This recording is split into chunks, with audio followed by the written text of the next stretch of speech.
Once again, it is on Outlaw Radio on a Monday night. I had decided to take last Wednesday's show off. So we haven't actually spoken within a week, within the last week. So welcome to the show. Share the show. Tell people that last Wednesday was an anomaly because we normally try to make every time slot. Sometimes it's unavoidable. Sometimes you just got to take a mental health break. But my name is Kevin Barnes. I am the Outlaw, as my uncle used to say. Rest in peace to my uncle Larry Malley. He used to say, I'm the Outlaw. We never knew what the D stood for, but that's what he always said. So welcome to the show. I'm known as the Negro Whisperer, and in some cases, world-class smartass, depending on who you are speaking with. I am not alone. I have two co-hosts here with me, one that you seldom see this early, but we'll get into that. Mr. Carter, what's popping with you, man? Hey, man, life is what's popping, everybody. How y'all doing out there? Welcome to Outlaw Radio, where we talk that talk and we definitely walk that walk. Raising vibrations and elevating thought. Y'all better come on in. I'm trying to tell you I am the black woman lover, the black man's brother, the culture, teacher, hood healer, the ghetto witch doctor. Hey, mama, that got the same old man. Man, y'all better come on in. I'm trying to tell you. Come on up to the house of vitality and get your drink. What's good? What's good, man? I had to fuck with you a little bit. You probably didn't mean that drink. He didn't mean this drink. We also got the juice lady in the building. What's going on, Miss? Hello, Outlawians. Hello. Cheers to you, my friends. Hello. Hello, everyone. I'm here today. I've made it. We have drinks. We have food. This shall be a time today. What's an outlawing? Outlawians. You know how people be having like the barbs? Right, like that? That's what our people are, the outlawians. I couldn't let you slide by with that That's the name of our people. They're the outlawians. Oh, okay. Hey, okay. I thought it would just be the outlaws. Outlawians. Like Milwaukeeans. Right. Outlawians. Right. My aliens, right? Welcome back. We've been off, like I said. And I just wanted to go, it's been a rainy summer, which is cool for me because it's been hot. So it's cool for me because, like I said, I like to sit outside. However weird you might consider it, just when it's a storm, I just really enjoy just sitting in my garage watching it. Don't ask me why. But so this has been pretty cool for me this summer so far. And then, my health is a little bit better because I made some changes. So I've been enjoying this summer. But my son, he just kept saying to me he wanted to go fishing. Dad, I want to go fishing. I want to go fishing. Take me fishing. And my brother Bear Meat just got back to the mill. So we went fishing on Saturday. And I only caught one fish, which was cool. But just to get him out there, because I had taken him when he was younger. And he never, I guess he liked it then. He did it with his grandmother in Minnesota. But I don't know. He just wanted to so I'm thinking like, damn, I probably should have done more father-son fishing trips. But I mean, he was hooping and this kind of thing with AAU. He just didn't have a lot of time in past summers. So it was dope. Man, nature is a mother, man. Just kicking back on the water. I wanted to put up some pictures, but I put up some pictures of him instead. But just where I was at, I was in Beaver Dam. It was cool. So yeah, I had a great weekend, man. Kamar, how was your weekend? You muted, Kamar. Courtney, how was your weekend? Since he gave me the church finger, like maybe you get up in church and you had to put your finger up. My weekend was well. What I do? I went to a little event at Rose Park over there on MLK and Burleigh. Some music was going on. Sunday, I went and got myself some Korean food. That's like my comfort food. People want soul food. I want Korean food for for my comfort. My son, he is spending his senior year in Georgia, in Gainesville, at one of the kind of top high schools football. That's where daddy from Gainesville. So he will be going there. I don't know what happened to that quarterback, but he done took his spot. Coach has been reaching out, so he'll be flying out tomorrow so he can get down there for the season. And I feel pain in my heart as he becomes a man and is leaving me. And then he also been going to an all-boys school his whole high school career. So now he also switching to a co-ed school. So you going to the South, you the quarterback, you the new student. I don't want to say bitches, but it's chicks there. Oh, it's going to be wild. And I can't be there to supervise. I mean, his daddy be on the road. So it's like, It's one of the moments where you hope they pick up what we give them. Man, it's like, look, quarterback boy, Hey, man. look. My Fly, little birdie, fly. Flap your wings. Flap your Man. wings. my son is about to go on his freshman year in college. He's gonna be playing football. So shout out to your son, first of all. That's a hell of an accomplishment. I hope it works out for him. But I'm experiencing this same kind of anxiety because this is my little road dog. This is my little partner for so long. And I'm used to whatever sport he play, I'm there. It was like we was a package deal, right? Like if you in practice, you look up, they say, "There's Daddy, go right there," right? I was that parent, so he trying to feel himself a little bit, but he a good youngster. But man, I did the whole college football thing. I did the whole get to campus freshman year, be on the team, away from home, away from mama, away from daddy. And Lord have mercy, the hell I raised, right? I'm trying to tell you, yeesh. So I'm just trying to stress good habits to him. You know what I'm saying? Like, keep yourself protected at all times, and steer clear of the alcohol in the drive-in, and kick it, but don't extreme it out like Daddy did. Don't walk the thin line. Right? So, but you're right, Courtney. It is like, damn, I can't. What can we do? You watch. Well, you want them to grow up, you want them to do well, and then they say, "Well, I'm out," and you be like, "Well, hold up, hold on now, wait." I said, wait a minute. I'm not saying you can live here, but no, So I mean, my daughter's 21. She graduated from college last month from the University of Minnesota. She got her a job. She just called me today, like, "Yeah, I just found me an apartment. Where I'm gonna be living." And she did, man. I'm like, all of a sudden, man, I am old. I'm old as hell. She up there adulting. Yeah, Dad, I had to go to the grocery kind of phone calls. I had to go to the grocery store because my refrigerator's empty. I mean, I like to eat out a lot because I don't want to cook when I come home from work. So I'm like, this girl is just what happened to my baby girl with the big? I used to call her Big Braid because she always had big braids with barrettes on them. If I say it to her now, she just look at me like, Dad, I haven't been Big Braid in years. It's like, oh, my bad. So shout out to you if your babies is graduating, making any kind of transition, getting ready to graduate, going into that senior year. I mean, I see people celebrating like, ooh, they have a party because the kid went from kindergarten to first grade. Man, do your thing, man. Celebrate them babies, man. Give them some positive reinforcement, man. Make them feel like they done something special. Shout out to you, Jeff Crape. Jeff Crape down in Houston. Man, what's up with Houston? You good down there, Jeff? Said, what up, Outlaws? Rainy, storms. We had storms. Courtney said in the past few, no, it rained last night. Yeah, you said, okay, the past few evenings, I hope it does rain tonight. As a matter of fact, they said 9-10. I'm hoping I just be sliding into my man cave. Yeah, I'm be sliding into the man cave just when it starts. I can sit there and enjoy nature. Kamar, you ready? You what's your weekend? What's your weekend look like this week? I mean, last week. Last weekend, what did I do this weekend? I went to the zoo, man. My daughter had a date. There we go. I went to the zoo, man. That was beautiful. Saturday, I vended Saturday. I did the Fondy Market. We left the Fondy Market, then we went to the zoo. It was who said black fathers don't exist, man? Come on with the bullshit. Better come on in.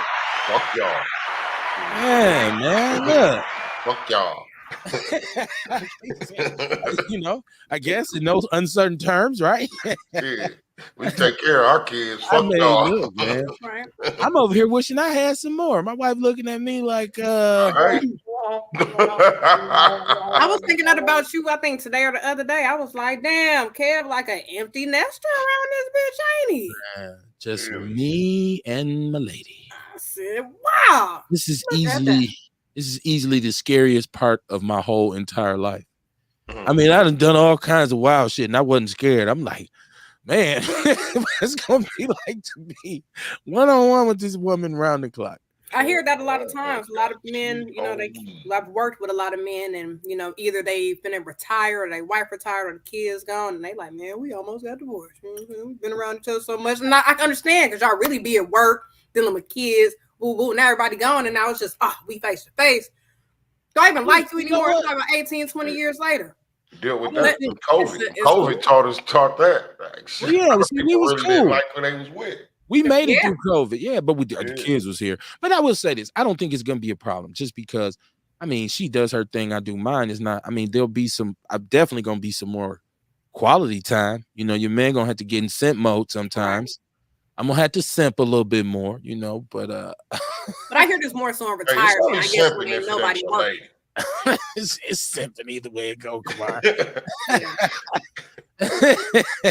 Yeah. No. I'm my wife's goal. She already told me you getting on a plane because that's something I don't do. Hey. Right, you get on a plane. We going somewhere. Right. You gonna like We that can't shit. just sit here and look at each other. It's And gonna you gonna like it. Yeah. well, yeah, I probably will. And And you gonna like it. you gonna like it. Damn. Most of the time I do when she say let's do this, and then rarely do she say let's do this, and I'll be there like this shit suck. Right, Used to be like, right. oh, this is actually cool. So Yeah. I'm not even tripping.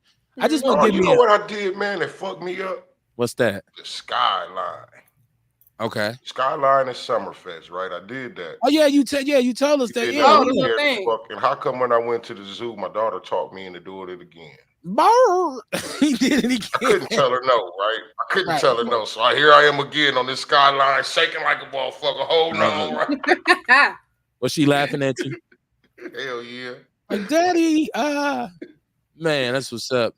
Jeff Crape, he said, hurricane wrecked us last week. I'm done with storms. I bet you is, man. And you know, I don't like to gloat because all my friends who have relocated from Milwaukee and always like to tell me when it's kind of chilly up here, it's 75 degrees. Hey, man, we ain't no snow down here. It's Christmas. Boy, you don't get no phone call when there's a goddamn hurricane blowing them. We ain't got no natural disasters up here. We don't know. Well, we don't have those. So, No. not to gloat. I'm just saying, I got friends All right. who typically from time to time call me and say, man, you still in that cold frozen motherfucker.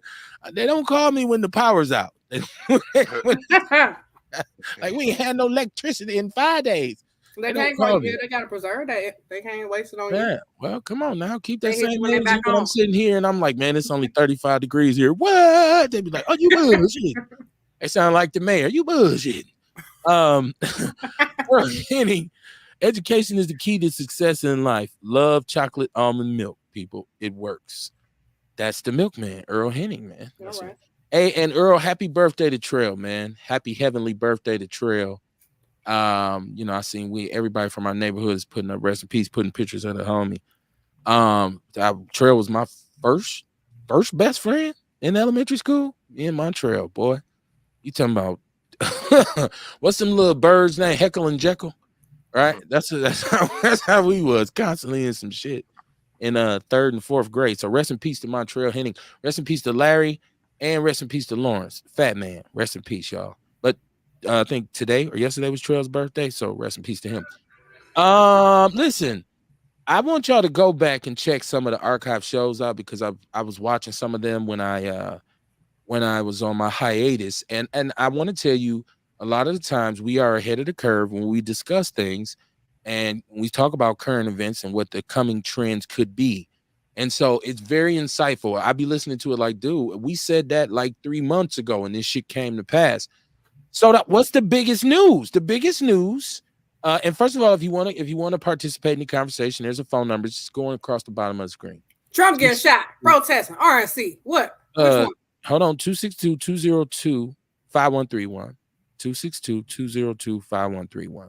Shout out to Fletch at EPU SDS.com. And that's his website. And you can go and check out the EPU Personal Defense System. That's our sponsor, Fletch. Shout out to Fletch. Okay, so the biggest thing is Trump, obviously, right? And there's a whole bunch of ways and layers and pieces to this that I want to talk about. So please share the show. Black people chime in. It just so happens to be Milwaukee, Wisconsin, where they are currently having the Republican National Convention, and they've already given Trump the nomination. Okay, and he's already picked the vice president. I knew it was gonna be dude. Cause he only had 3 options. It was the black man, the white chick, and dude. Okay. It was like he picked a dude, obviously. Okay. I didn't know of this individual. I just seen that he said at one point he wanted to ban porn. And I was like, okay, well, this is one of these right-wing nut jobs. He looked like he watched a good amount of porn. Well, he really, I don't think he really was trying to ban. He just talking that talk. Probably called him. Right, he on the dark web watching. He got his own personal flicks. That's why.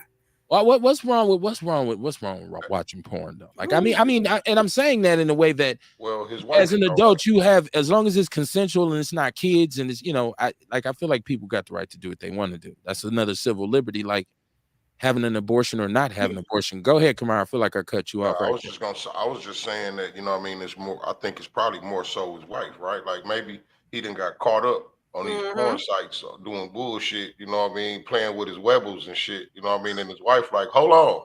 So now he like, hey, we gotta ban porn. We I gotta swear. ban it. In I the was back just of his doing wife, research. This I was can't, I yeah, was that's just his like, vice. It's like why his is that vice. even an issue? You know what I'm saying? Like Yeah. it's way bigger fish to fry, you know? That's yeah. his vice, and he gonna ban it, so he protected. Fuck that. No porn, no weed, no Why crack you cocaine. still Don't ban not that like we shit? banning it. Why you wanna mess it up for everybody because you got caught? Like, that's some Right. bullshit. Ain't that how in people itself. do though? Right. Ain't that how people do? No bubble gum for nobody. If I can't have nobody, no bubble Right. gum. That's some hater. No porn for That's some y'all. hater shit right there.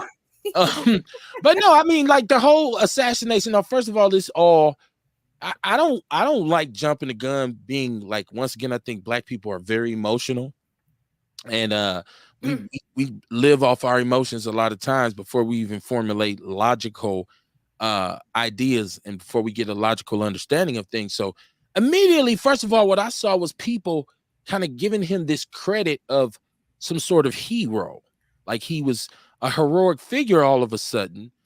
And then I seen the school of people said that shit was staged, That's right. that was fake. And then I seen the people that say, hey man, he had no fear. He had no fear. He's standing, they trying to get him. So I don't know which one of these schools you all kind of ride with. So I wanted to get y'all take on this whole situation.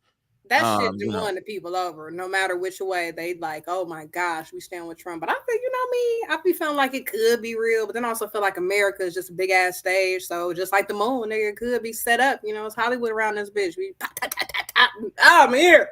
You know what I'm saying? I don't know. They're like, well, somebody died. Courtney, they said somebody died. They could say anything. They could say a motherfucker died and nobody died. Yeah, they just said a motherfucker died just recently. How come we ain't heard about the dead motherfucker 2 days ago? Well, you did. The first report that I got that there was one person dead at the scene, and there was another person who was really injured. So I don't know. I mean, critically injured, I should say. So I don't know if this individual perished after the fact, but there was already the first day. That was the first. There might not even be an individual at all. They just saying that shit. I mean, we don't know. It could be, could not be. I don't know. We don't know. I don't know. When it comes to them and the politics and shit and the media, I don't know. Yeah, that's the thing. You know what I mean? Like, we know that they good to stage some shit too. You know what I mean? And like, I'm thinking in this situation, if it is staged, I feel like it would be for a sympathy vote. You know what I'm saying? To get the sympathy vote, so maybe American should feel bad for him. They try to take his life and type of shit. Or even I could picture him. I survived 2 gunshots. Or like he's standing tall. Yeah, you know what I'm saying? Look at me. Yeah. I'm fearless. You want me as Trump do. And I done heard niggas so far, man, they trying to take out my motherfucking president, man. That's what he did. I can only, if niggas are saying that, I can only imagine white folks. You know what I'm saying? What he did after he got shot at. He said, yeah. So people said, like, yeah. There was like USA. And I was like, why are they saying USA though? Yeah. He president now. Well, it's a perfect storm of mismatch because Biden, obviously, cognitive skills are deteriorating with age, right? And that's making it, stating it plain and simple. I don't think Biden is incapable per se of being the president if he was in better health. We've noticed that there's some mental decline. But in my mind, what should happen is he should be, I'm gonna step out here and say this. He still should be in high contention for the race. And then once he wins it, then I think it does need to go to Kamala Harris. Yeah. Now, I know black people are like, well, she did it. She locked nigga down. I know, I get it. But this dude, Trump, his energy is weird to me. And I don't like it. Now I will say this because we don't talk about this on a couple different levels. And shout out to Dion, who I had a very, very interesting conversation with. in regards to this, I think Saturday night when I got back from Beaver Dam. Let me catch my chat room. Earl says education is the key to success in life. Oh, I read that, and I'm dumb. I'm remedial. I'm Ron Burgundy. Ewok said, got to touch on this Bronny James debate and split. Hold on. It's too bad he missed. Some people think that okay. That's another. You're right, Earl. That is another kind of school of people who are saying, "Damn, it's too bad he missed." Right? Because there are a lot of people who are saying, "Of course he got shot at because people hate him." There's a lot of people who don't want him to be the president. The chickens have come home to roost. In my Malcolm X voice. That's what people. Yeah, I said that was somebody's voice. Right. Well, I couldn't get it all the way through. Ace said, "What's up, fellas? Y'all talking about that ketchup reared eared ass last president?" Listen, I'm gonna say this, and I, if you are the type of person to set up something that intricate and you allow somebody to take shots at you with an AR-15, you are a ballsy individual. Why do you think it was really an AR-15? Why you think it was like a because of the way it sounded, and because they actually, well, we don't know. They have their own kind of Lee Harvey Oswald that they shot and killed on Matthew Crooks, young white Republican. A white Republican is, and I even heard some stuff that there may have even been an additional shooter. And I haven't seen any proof. I heard. The Secret Service was slipping on this one. They were slipping bad. But did you see that interview with Candace Owens? And she was like, somebody had to let him in. She was like, ain't no getting around the Secret Service. He said somebody let that happen. I didn't see it. You know what? Because Courtney, I don't pay attention to Candace Owens. Like, okay, so here's the deal. Hey, a lot of the right wing pundits that run their mouth all the time. I don't follow them. Like, because I feel like if you follow somebody or if you watch them, you're giving them a rating. You're giving them. It's like we say about Outlaw Radio. If you listen to the show and you don't like it, but you keep listening, we appreciate you because you're giving us some time, right? Yeah. And so I don't, I just don't watch her. You up on her, Kamar? Yeah, I am a little bit. I watch a bunch of different stuff. I like to hear different perspectives. Even if I don't agree with it, I still like to hear how people think. It give me a better understanding of people, period. You know what I mean? I think she do say a lot of stuff that could be far out, but then she also say some shit that makes sense too. You know what I mean? So I get it both ways with her. You know what I mean? I understand people when the way they think either way about her.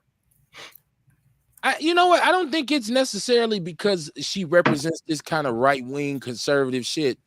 Because the truth be told, and if you listen to the show, I am actually conservative about a lot of things. I think we all are. I think we all have things that we're conservative about. It's just her for me. Like, it's certain people, it wouldn't matter what side they stood on. It's that person. Like, it's just like a certain artist you don't like to listen to because his music ain't bad. You just don't like him. I done watched her say some far out shit, but then I done also watched her come down on the way women act out here. You know what I mean? How wild they is, the mouth, the slick mouth, the way the attitude, the whole prostitute culture. You know what I mean?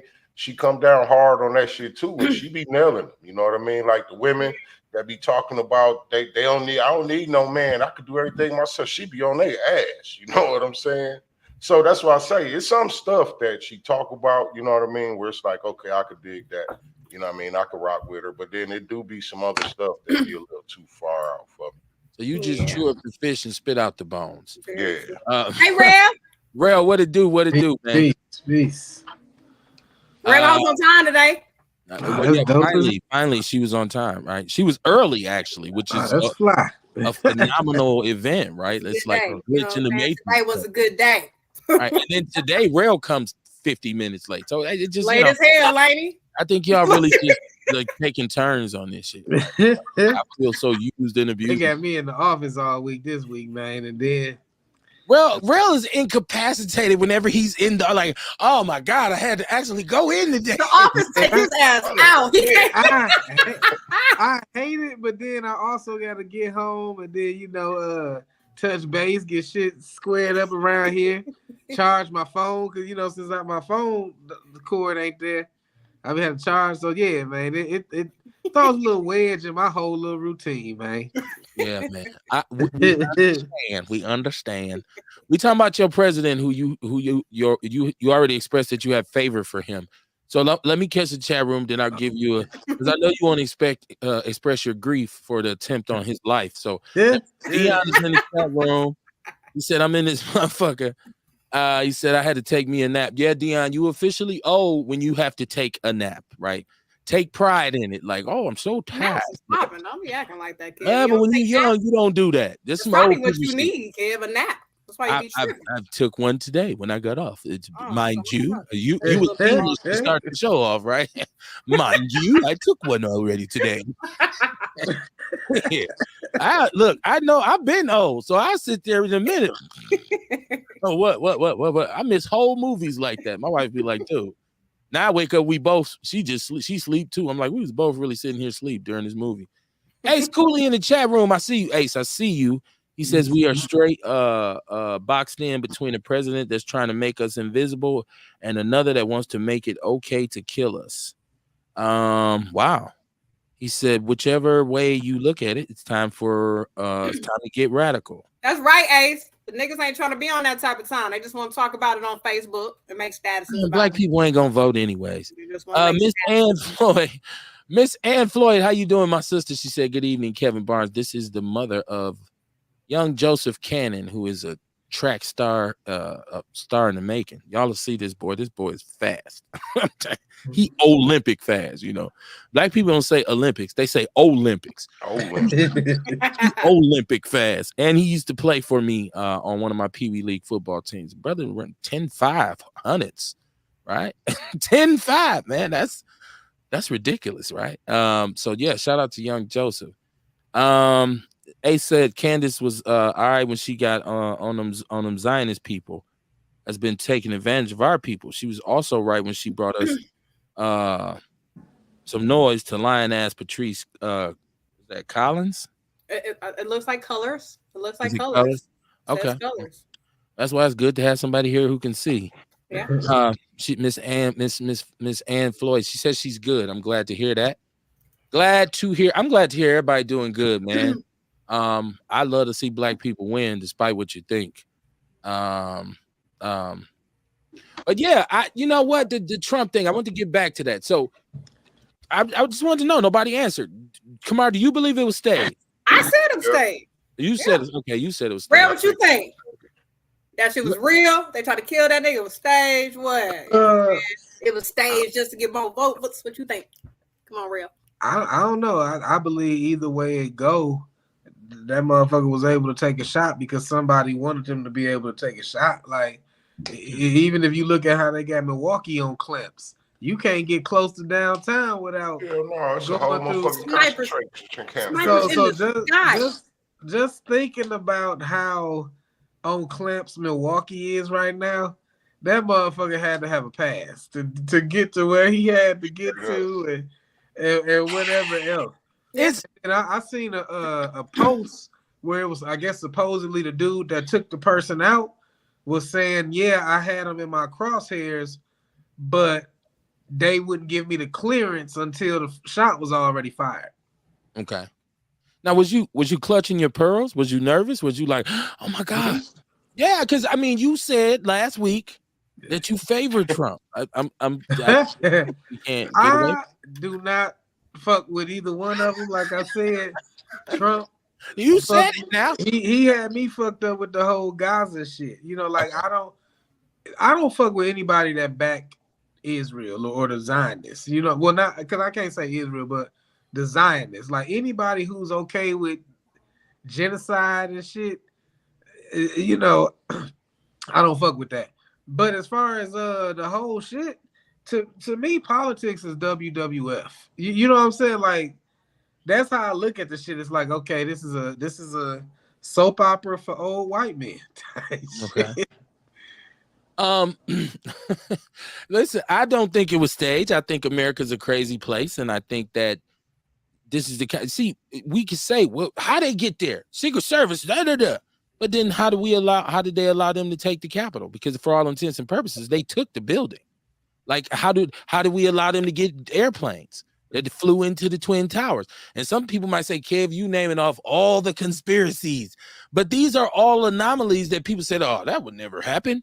And so, I don't understand also why it's so impossible to believe that somebody took a shot. Reagan was shot. Kennedy was murdered. Like, in America, we are known for, we don't like you, we'll kill your ass. Look, the way he, what the hell is that, a mosquito? Well, you know. Hey, look, then he's like, oh, shit.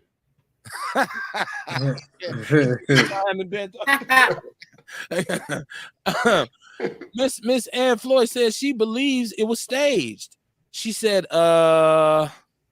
let me get her comment back up. She said, how it just so happened you shot in your ear, but we don't see any blood until after they put you in a little circle. You come down with that fucking ketchup on your hair. Everybody keeps saying ketchup. The man had ketchup on his ear. He said, I still don't understand this whole Project 2025 shit. Well, listen, and that was the thing about, I hear people saying, because Trump was quoted as saying, you know, I'm not going to be a dictator except for day one. And, you know, first of all, you got to understand, from day one, he's not going to be a dictator because he's not going to have absolute power. He's walking into the White House where there's still checks and balances for the president. There has to be a lot of things that change before he can really put his thumb down the way some people think he will. But also, too, I'm looking at this like, okay, if he wants to do away with the Constitution, if he wants to make adjustments to the Constitution, which I've been saying, this is what I told you in the beginning of the show, you should always watch our archive shows. How many times have we said the Constitution needs to be updated? Because when it was written by old white slave owners. Not even their women had votes. So now that there's way more people in this country, black people, Asian people, Latino people, perhaps we can rewrite it with everybody involved. And I'm not saying I'm in favor of Trump, but I'm saying I think they sell us a lot of things to scare us. Yellow journalism, William Randolph Hearst. Oh, look at it. Oh my God. But I don't think this was staged. And I think if he is the type of dude that would say, now take a couple shots towards me, but don't hit me. And you find out this dude killed 2 other people or whatever. To me, if nobody had died, it was too many people out there to not get hit as many shots as it was. So if nobody had died, I would have said that was staged. But I really believe it was real. So yeah, that's I just seen none of them people behind him fall. It felt like whatever.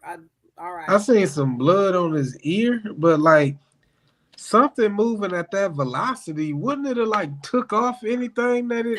No, because we ain't seen no. Oh, I bet when we see him again, his ear gonna be whole. It ain't gonna be no piece missing. No, it wouldn't have took off an ear. It ain't gonna be nothing.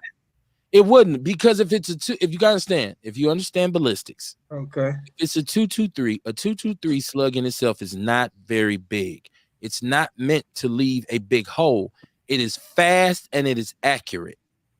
So a 223 slug is, now that's a 5.52.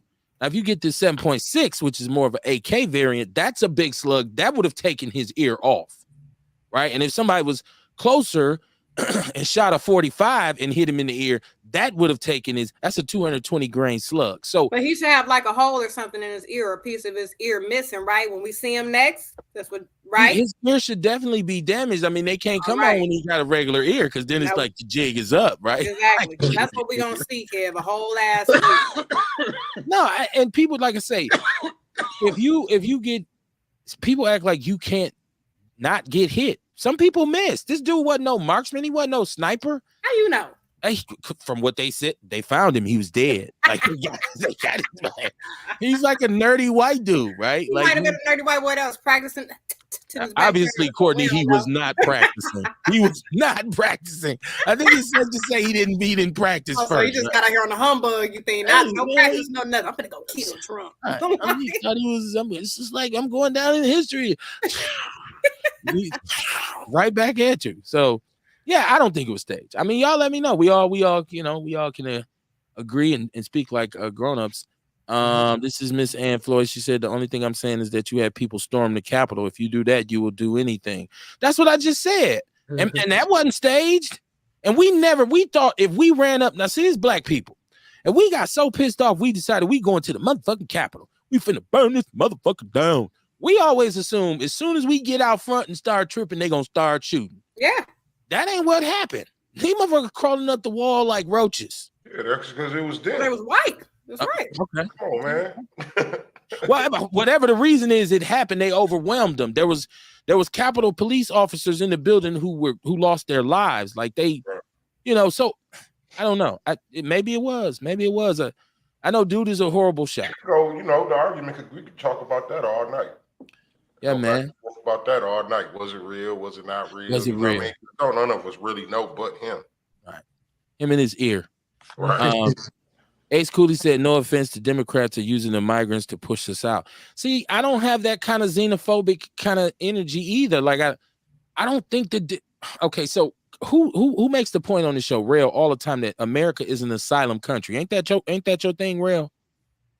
Is an asylum country? Somebody always makes the point that I think it's Dion. America is an asylum country, which means we welcome people from other places. Like it's the whole, we going all the way back to the Irish and the Italians coming here from, in New York from Ellis Island and the people who are already here. Using them to replace the black vote? Huh? You think they could be using them to replace the black vote? I mean, I'm sure they'll use it to boost it because we don't vote. Let's get some more people in this country so we can get them to vote this way instead of, you know what I mean? Because black folks ain't vote. Yeah. They might be, Kamar. That might be an angle, but possibility. I think it's a logical one. It's a logical angle because we're not voting, right? So it's like, well, we got to do something with it. What they call the new niggas, right? All right, we got some new niggas. We don't need the old niggas no more. Need y'all no more. Right. Y'all ain't acting right. Right, and so that's why we need to unniggerize ourselves while we have the chance. You want to get de-niggered? Let's get de-niggered and not be they niggers no more. Yeah. Let's take our place in this situation. Let's seize our power so that they will truly be the minority immigrants, and we can look at them and say, no, we don't serve no El Salvadorians in here, right? How much money it gonna take to make that an El Salvadorian pie, right? You know what I'm saying?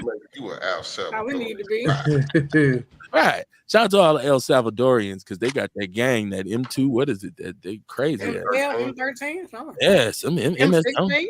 Wow. Something like that. I don't know. Right. Make me show my constitutional rights, y'all, outside of my house. He said, Earl Henning said, luckily missed your shot. He said, lucky missed your shot, that missed your target. He did miss, and it can happen. Because what's his name? John Hinckley, who shot President Reagan. Yeah, one motherfucker. He hit him. He hit Reagan once, and he hit one of his staffers, and dude was messed up afterwards. He was for the rest of his life. And Reagan, I mean, my mother was so mad that Reagan didn't die. I vividly remember. My mother initially, dude, and I was 6 years old, and I can still remember this when it was on the news, and my mother was like, yes, they got that bastard, and she was just happy. And then they was like, he gonna survive. She was pissed, like, oh no. I didn't get it when I was little. She hated Reagan from the start. She must have knew what was coming because she just hated dude from the start. He said, this is Ace. He says, Kevin, they are taking our dollars and paying these mofos rent and giving them food and health benefits while we got homeless foundational Black Americans with jobs and are homeless on the street. Listen, well, okay, Ace, I hear you on that. But taxpayers contribute to all poor and homeless people getting money and getting benefits, and convicts in prisons who committed murders. So everybody eat off the tit of the tax dollar. So now, okay, I get it. I get what you're saying. We know that like even Arabs have been given special concessions that we haven't, and they've been able to establish businesses and move like that. I agree with you on that, but I'm not like tripping saying somebody who comes here from a third world country who don't even know the language, who has no understanding of where they are, what they do is they get together in their communities, they establish solidarity, and they move forward. They ain't even tripping. You don't hear them complaining about something that happened in 1825. Next thing you know, we can't understand. They got a store. Well, right. But if they talking about it, Courtney, they still building their businesses out. Yeah. They buying their food from each other. They're speaking their own language. I get it. For all you people talk about slavery, we couldn't do that, Kevin. I get it, but I'm saying, Crack, Kevin. huh? Crack. Oh, anytime you don't know the answers, just say that, right? Like crack, and somebody say you right, she right. It's Got a crack. point there. Crack. He speaks the truth, right? You fucking us up with that crack. You know, crack. What can't you blame on crack and shit, right? Exactly. Well, we ain't got to say slavery. Crack. Right.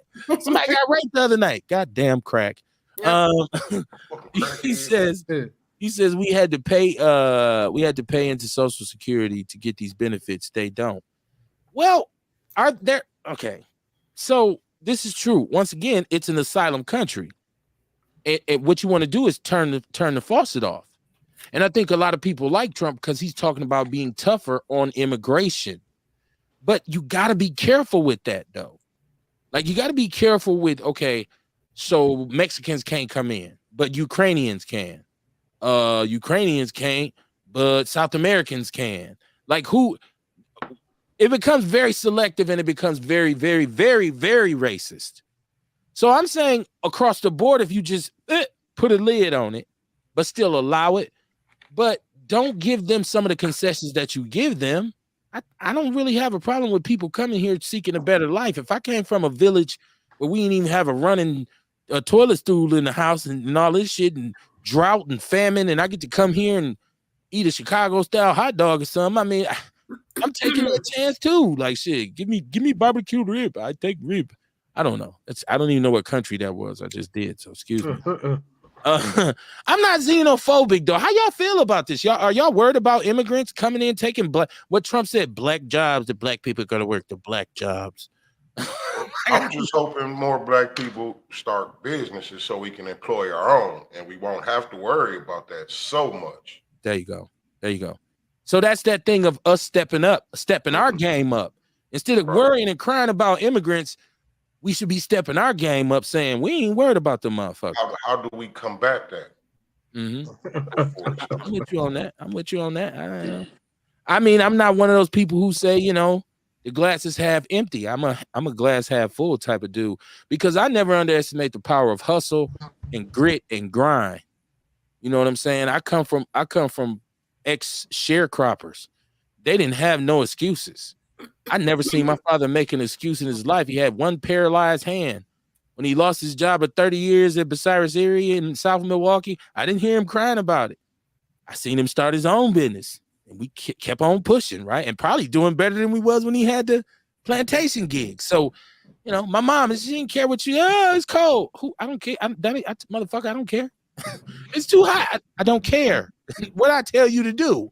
She didn't care. There was no excuses. So as a result, I don't have any. Of course, the white man can come shut me down today, but he can also come and shut any of us down any day, depending on all you got to do. You just got to get back up and keep fighting, man. People want a perfect world. They want something easy. I hate to say it. My uncle used to always tell me, my Uncle Clint, he used to say the problem with black people is they have a welfare recipient mentality. They always want somebody to give them something. I argued with him for hours. We go fishing. We be riding. I be arguing with him. But he, in some instances, it's like what Kamar said about Candace Owens. He was really conservative. He's a black Republican. But in some stuff, he was right. But then he'd say something outlandish. I'd be like, come on, come on, yeah. I'm for real, man. They should take their kids. If they don't make a certain amount of money, like, damn, take their kids. Yeah, he was like that, man. Let me see. John Fletch, my brother, one of our hosts. One of our sponsors. I said host, one of our sponsors. So what up, family, is going down tomorrow at the Sherman Phoenix. What's happening at the Sherman Phoenix tomorrow? What's happening at the Sherman Phoenix tomorrow on a Tuesday? I don't know. Okay. Is that one of Fletch's days to be there? Or? Yeah, Fletch got his own days up there too now. Okay. Send me the times and the dates, Fletch, so we can get that popping. We can push that out to the people.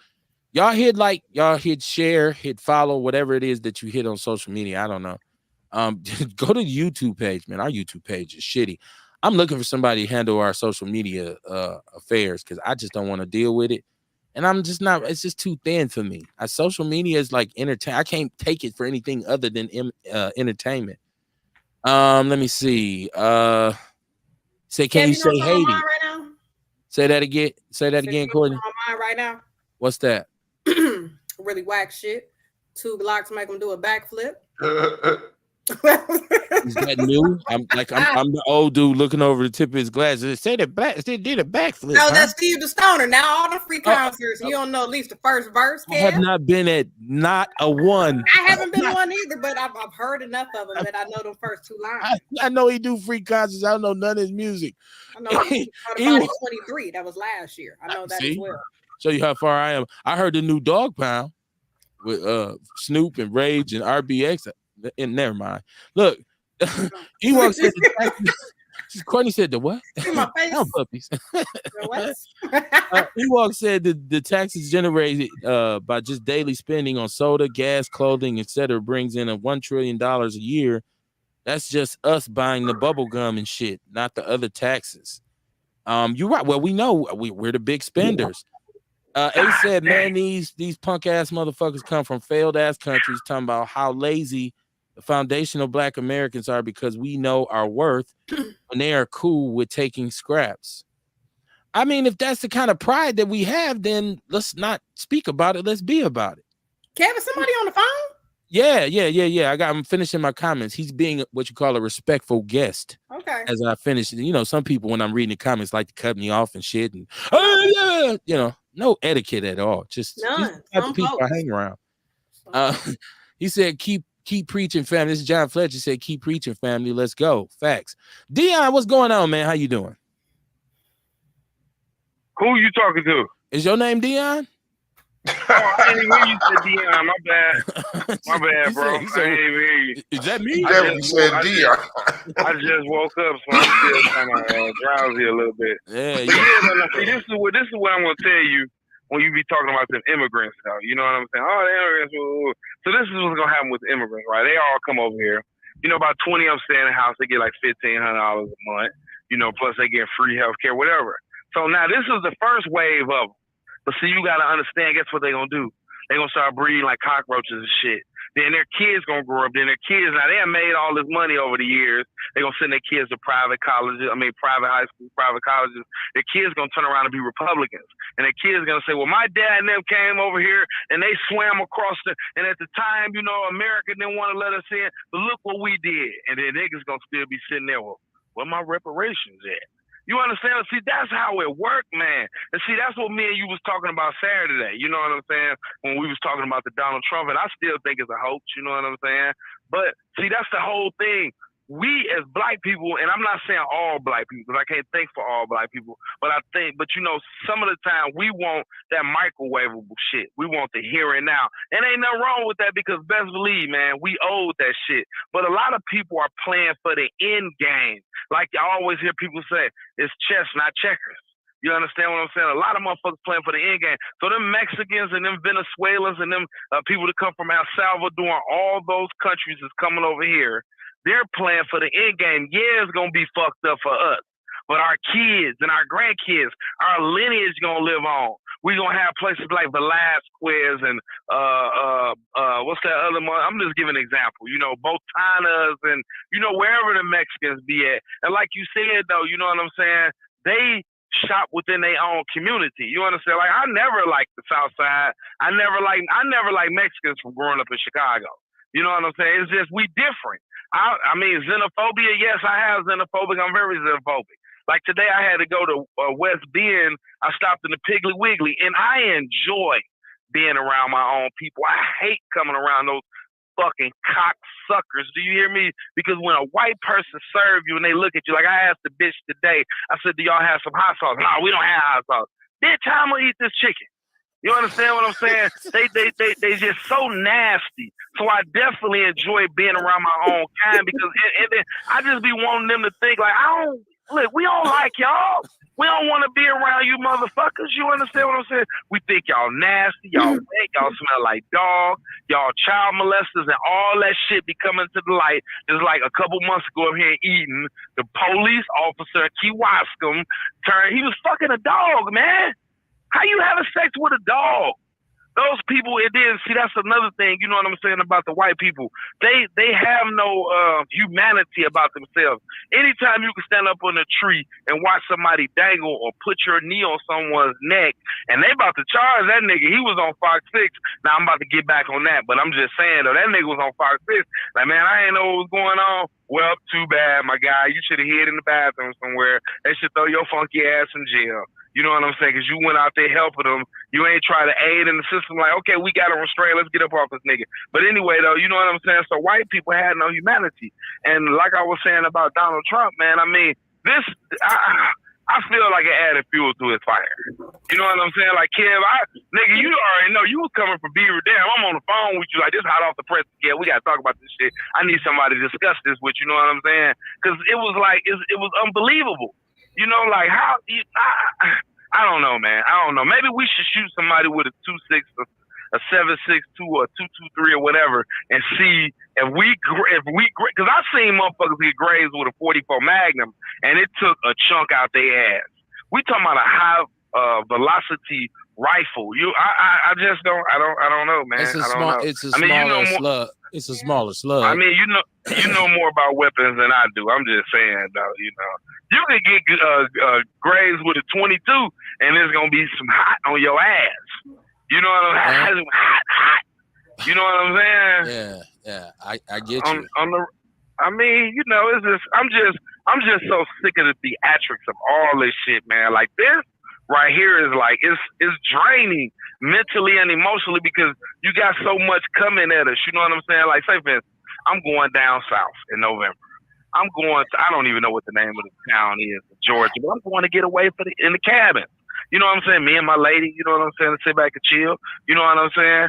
And I don't want to be fucked with these white folks, man, if Trump win. I don't want them to be emboldened. Because these people still have the same mentality as those people that back in the 60s, back in the 60s, the 50s, the 40s, the late 1800s, the early 1600s, Damn. the 1700s. It's people who still got the mentality of the 1600s. Yeah, you know yes, these white folks do. Yes, they do. Yeah, they do. Come on, man. They dangerous. You they said the dangerous, 1600s. Ain't nobody walk around here with the mentality from the 1600s, man. Come on, they do. Man. Don't you think if they could actually hang? You see what they did? They brought the gallows. Do you like? I mean, come on, man. What type of mentality you gotta have? So you weren't gonna put? You just don't up. Like it take a lot of ingenuity to build a fucking gallows. So you don't think they had cut the wood, measured it? You don't think they would have put some necks in that motherfucker if they could? I don't think they have to do that now. I think it's very simple to build one now. You don't even. I mean, it was a complicated invention in the 1600s. It ain't one now. I mean, I kind of get what you're saying, but I think you went back a little too far. I mean, you could have just stopped at the 40s, right? Like, and I would have said, "Oh, I get what he's saying." He got the mentality of the 1600s. What the they fuck? do. Them motherfuckers is pilgrims. No, man. I hear you, man. I hear you.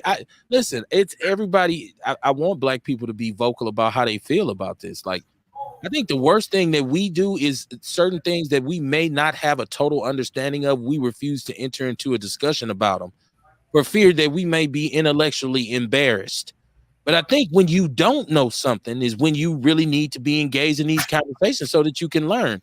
It's like running to the fight as opposed to running away from the fight. Like, you know, I just feel like we need to be more informed so we can have these conversations.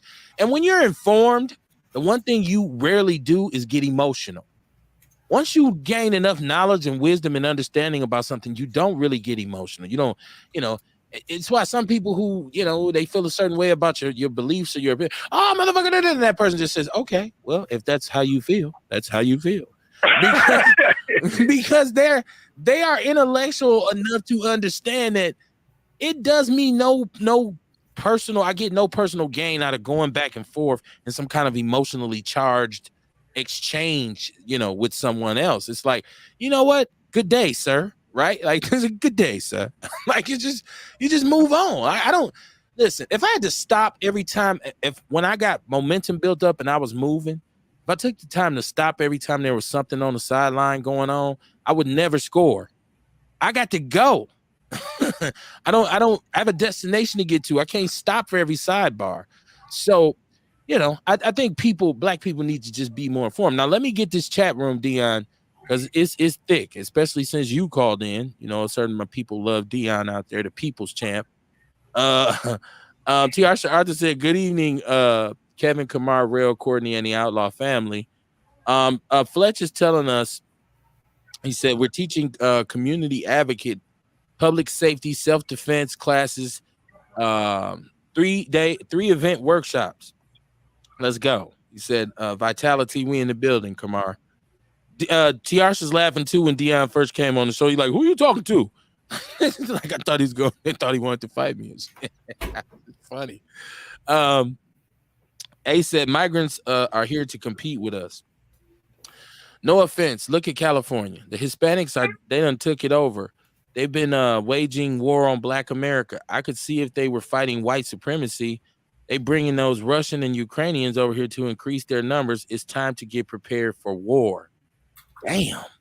Okay. Oh. Ace. Shit. He ready to get it in. I'm trying. Like I said, I'm trying to get some. I got another one on that, right? Like maybe they bringing a lot of them Russians and shit in to help with their race keep up, help their race to keep up with population too. Like there's a lot of different reasons why they probably bringing people in. Like why they letting these motherfuckers in and not the Mexicans?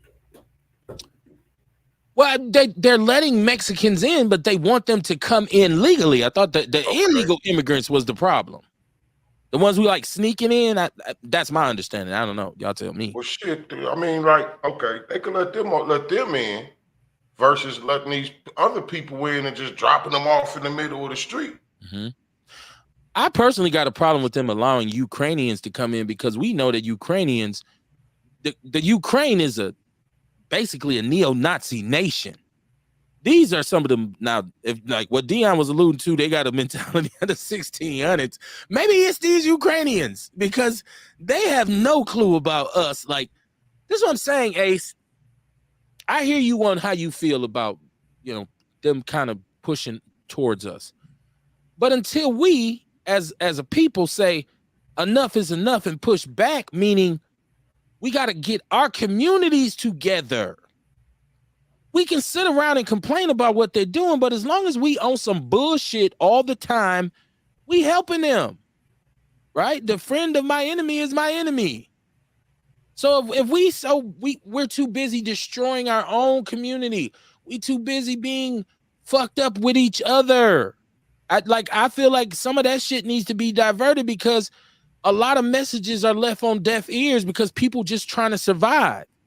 Like, man, Kev, I would do such and such, but, and I can't argue with him. Like, you're right. It's crazy out here. Tiarsha says, let me get her comment. Get it up. Did you hear about the mofo that stole the Klan leader vehicle he was using and went out to Walmart on Brown Deer Road and picked his sister up? He get ready to do some fair time. Yeah, somebody was like a stolen car out of Trump's caravans, motherfucker. They found it in Brown Deer. See? Straight nigga shit. That's what I'm saying. This is what, man, I seen so many rappers and supposed black celebrities with these memes of Trumpavelli and all this shit. Come on, man. Come on. We totally distracted because 2 weeks ago I was playing Operation, what is it called? Operation 2025. But fuck that, Trumpavelli. You know what I'm saying? 2024, Kev. Oh, God. Just stupid, man. Agenda They checked into 2025. these World Economic the WEF treaties and shit. They might be a little worried if they look into that shit too. It's a lot to look at with Trump instead of saying he should be president because somebody shot at him. That is the dumbest reason to elect a president. Listen, if you like Trump because of his policies, if you like his attitude, if you feel like his characters, and I don't know why you would believe that, but don't say you voted for him because somebody shot at him. Mm-hmm. You know how many gang members, you know how many convicted felon gang members should be elected then? Like, I mean, come on, like, stop, man. Y'all, let's think, y'all. I don't know. I guess he becomes you take the tennis shoes, you take the mug shot, now he been shot at. He basically is a rapper now. He's basically, he's the new Eminem. That when they be saying like the baby mama starter pack, You know what I'm saying? Right. That starter pack he got. He got the mug shot. He did the shoes. He got shot. But he's gonna use that towards the black community. He's gonna say that in the next thing. The black community loves me. I've been shot. Right. You know, he's gonna say that bullshit. You see, they busted gat at me, but they weren't able to take me out. I'm like 50 Cent. Many men. He's gonna say something. He's saying his next. Hey, they got a T-shirt. No bullshit, bro. When we got off the phone, bro, they had T-shirts with the man already fresh hot off the presses and shit. Yeah. And one of them, he had his face on 50 Cent body. No bullshit. I seen that. You know what the sad part about it is? What's that, Dion? Trump has no moral. Trump has no moral. Okay. And America has really lowered its standard for who they want to be the face of America. You understand? Like this man, like I forgot about this man hired electors, hired fake those people got convicted of that bullshit. Like how, like I don't even think. And see, that's the whole part about when people be thinking and just saying shit. They don't understand the gravity of what actually went on. The type of behavior he exhibited never has been done throughout history. And like me and you was talking about the people that drafted the Constitution of America, they didn't have foresight to see that this type of behavior was going on, because who would ever thought that a guy that was convicted of 34 felony counts, he grabbed a woman by the pussy, he had multiple wives, all type of encounters, he's a failed businessman, would be the front runner of the United States of America. And the killing part about it that got me struck was when they say the man, and then I never really thought about that, about him hiring the fake electors. You know, he hired that's just like you hiring somebody to go in to work for you, and you getting paid and you ain't even at work. Like, hey, they like, Kevin, we seen the guy today. He really doesn't look like the guy he doesn't look like you. Is that you? You know, like what the hell going on here? You know, and these people, I don't care what you say. You know what I'm saying? And see, that's where indoctrination and toxicity went on, because I was on Orlando. He got a little page. And I was like, the man said it out his mouth. And even though, like you said, he's not able to implement those, but he's trying to line it up right now and go knock it down like a bowling pin if he get elected. He said, I wants to be a dictator on the first day. He said it out his mouth. Now, I don't know if that's a joke, but like Joe Biden said, see, the thing about it is what's good for the goose ain't good for the gander. And I'm not with Joe Biden either. But if Joe Biden say something like he said, oh, we're going to put a bullseye on Donald Trump, now they feel like the Democrats had something to do with it. But this man said that he want to be a dictator on the first day. Oh, he's just joshing. Oh, that's just, the man, he grabbed him by the pussy. Oh, that's locker room talk. You know, like what happened to the Me Too movement when the bitch? I mean, my fault, not the bitch, but see, that's what happened to it. That's what happened to it right there. No. That is a great point to stop you right there. I love it. That is classic. What happened to the Me Too movement for the bitches? That's what happened to it, Dion. That's what happened to it. Don't do that, kid. I mean, but just the women, though, man. The women was getting motherfuckers left and right, though. You felt on some ass back in '89. They bringing it up. Oh, he groped me. Did you know I would probably be under the jail how much ass I grabbed at the Caribbean Club and all the other clubs out here? Like, I was a serial ass grabber. Like, boop, grab it. Yes. You know, and back then, it was a social calling. Hold on. Let me stop you right there, ass grabber. Stop there before you further incriminate yourself and shit. Listen. Ace Cooley's in the chat room. Oh, hold on. Let me see. Okay, this is where I need to pick up at. John Fletcher. I'm trying to catch everybody. I love for the interaction to take place. John Fletcher says, facts. That's why you need to train with EPU. You do need to. If you can't fight, call John. Right. I know a lot of y'all. And so this is a conversation we was having too about how now when you talk to the homies about stuff that happened or how we were back in the days, everybody was tough. But then I'm like, I've come to the realization that back then, a lot of y'all couldn't fight then. And so we had to start having this, like, me and a couple of my people were just laughing like, hey, who do you think would have actually fought if it went down? And a lot of people's name were removed from the roll. I ain't going to say who, you know who you are if you out there and you never bust a grape in a fruit fight. He said, Earl Henning said that's all we need to do is to compete for the project and come together. That's all we need to do is complete the project and come together. Okay. He said he seen somebody wearing a Trump shirt. I mean, they out here, whatever you can do to make money, man, you know. Ernest is laughing at Dion and the bitches. He said he seen somebody wearing a Trump shirt and it said "All eyes on me." Come on, bro. Yeah, I mean, once again, I seen somebody who's very prominent here. I'm not gonna say their name. I've learned that you shouldn't say people's names sometimes because you give them light. But I seen them put up a post that said Trumpavelli, and I'm like, what? So now he's the new Tupac? Like I guess, man. He said he left the hospital, took fire like me. Right? Nah. I like you. First of all, you got grazed. I don't know what you a hero? He said Tiasha said the Klan leader and his running mate have an issue against immigrants, but their wives are immigrants. How does that work? Very good point. Say it. Say it. That's hypocrisy in our democracy, right? That's a great point, Tiasha. Earl said, sound like it's gonna be some warning sound in the morning. Grabbing everybody's ass in Browns. Some girl sitting around like, I was there that night. Somebody kept grabbing my ass, and I didn't know I think I found him. I want to cut for a minute on the Trump thing because we already know they built the fence around the fister. Like, come on, like what the fuck? I get it. The Daily Show said, "Fuck that, we ain't even performing in Milwaukee. It's bullshit. We ain't, you know." So it's a ripple effect with that. So we'll get back to that. But I want to talk about the pool party.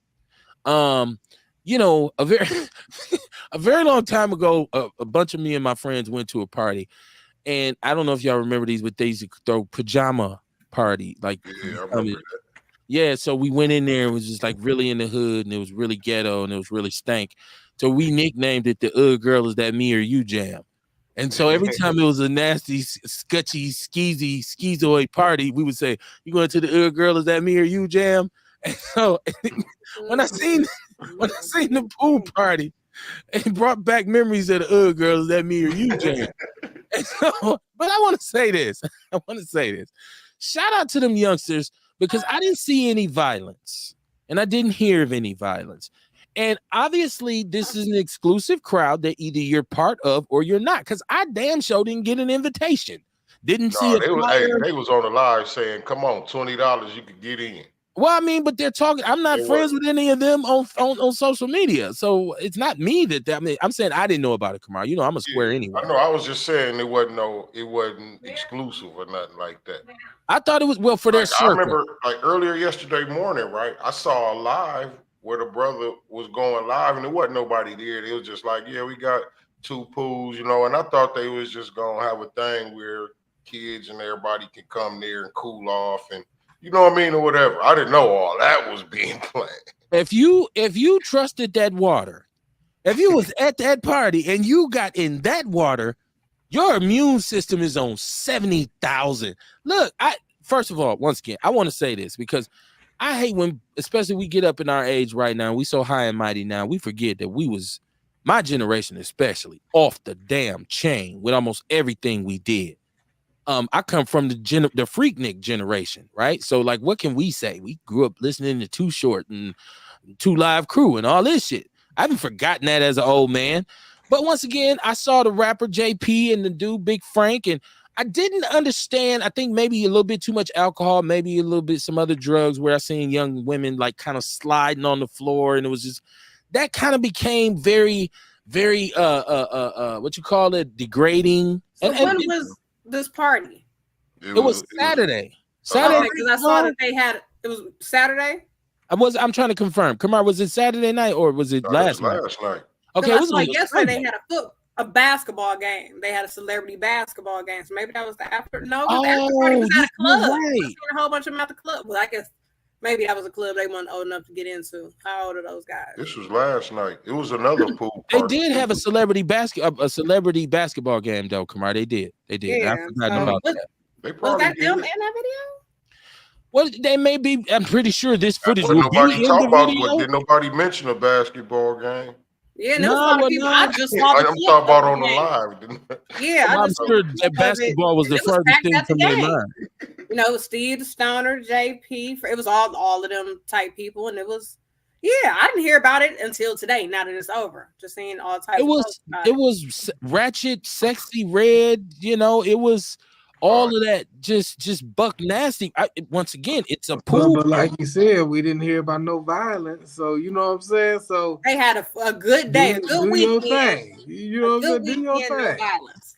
And they got their own location. They secured Yeah. the location. And Yes. I listen. If okay, so I can't say They did shit well. bad about it. You know what I'm They saying? did well. That's them. I Nobody got don't like to killed. see Nobody females. got raped. I hate to see females because I got a daughter. I hate to see young ladies get kind of, used and Let themselves out. I felt like they was letting themselves out. but these are their All choices. on live. It was girls, they titties out, and All right. what I mean. No doubt it was. Total strangers, like I said, $20 you could come in and shit. You know what I mean? Like, dog, I felt like it was a horrible look. That's for the girls fun to out them. You know what? But that's what I'm saying, real. Like, okay, so to each his own. Don't get me wrong. Right. To each his own. I'm just saying, you know what I mean? Like, if we feel like something is wrong with it, I feel like we should say something. I feel you. And that's us making our mark on society. You know what I mean? So I'm just saying, I remember a time where I probably would have been there. I wouldn't have been in the pool, but you know what I mean? I'd have been there. You know what I'm saying? Been there. Right. But what I'm saying is I know better now. Yeah. You know what I mean? So I gotta speak what I know now. Like I'd have spoke that shit back then. But I speak different now, so I gotta put that out there. But again, I applaud them. Again, I applaud them for throwing the thing and wasn't no issues and shit. I applaud that. I love that they had fun, you know what I mean, doing what they was doing, and it wasn't no problems. You know what I'm saying? So I run my bag up like I plan on running my bag up. I plan on having land and communes and shit where there might be some hedonism going on. So I can't say shit. Okay, but it ain't gonna be on live for the world to see. No, you see what I'm saying? That's the difference. Of a freak, right? You know what I mean? So that's why I say they put themselves out there bad, man. That was a horrible look for them. Like if you're gonna do that in your private life, cool. If that's how you want to kick it, cool. But like, don't put that out there for all these millions of people to see. John Fletcher, he says this whole thing is some BS. Keep your eyes on the prize and stay on code to get your business cracking. I agree. We are all about Black entrepreneurship on Outlaw Radio. You already know that. Earl Henny said one of my friends has a kid from one of them parties. And see, that would be the sad part if I'm looking and I say, is that ain't this a girl? And then the grown motherfuckers. Yeah. Old men.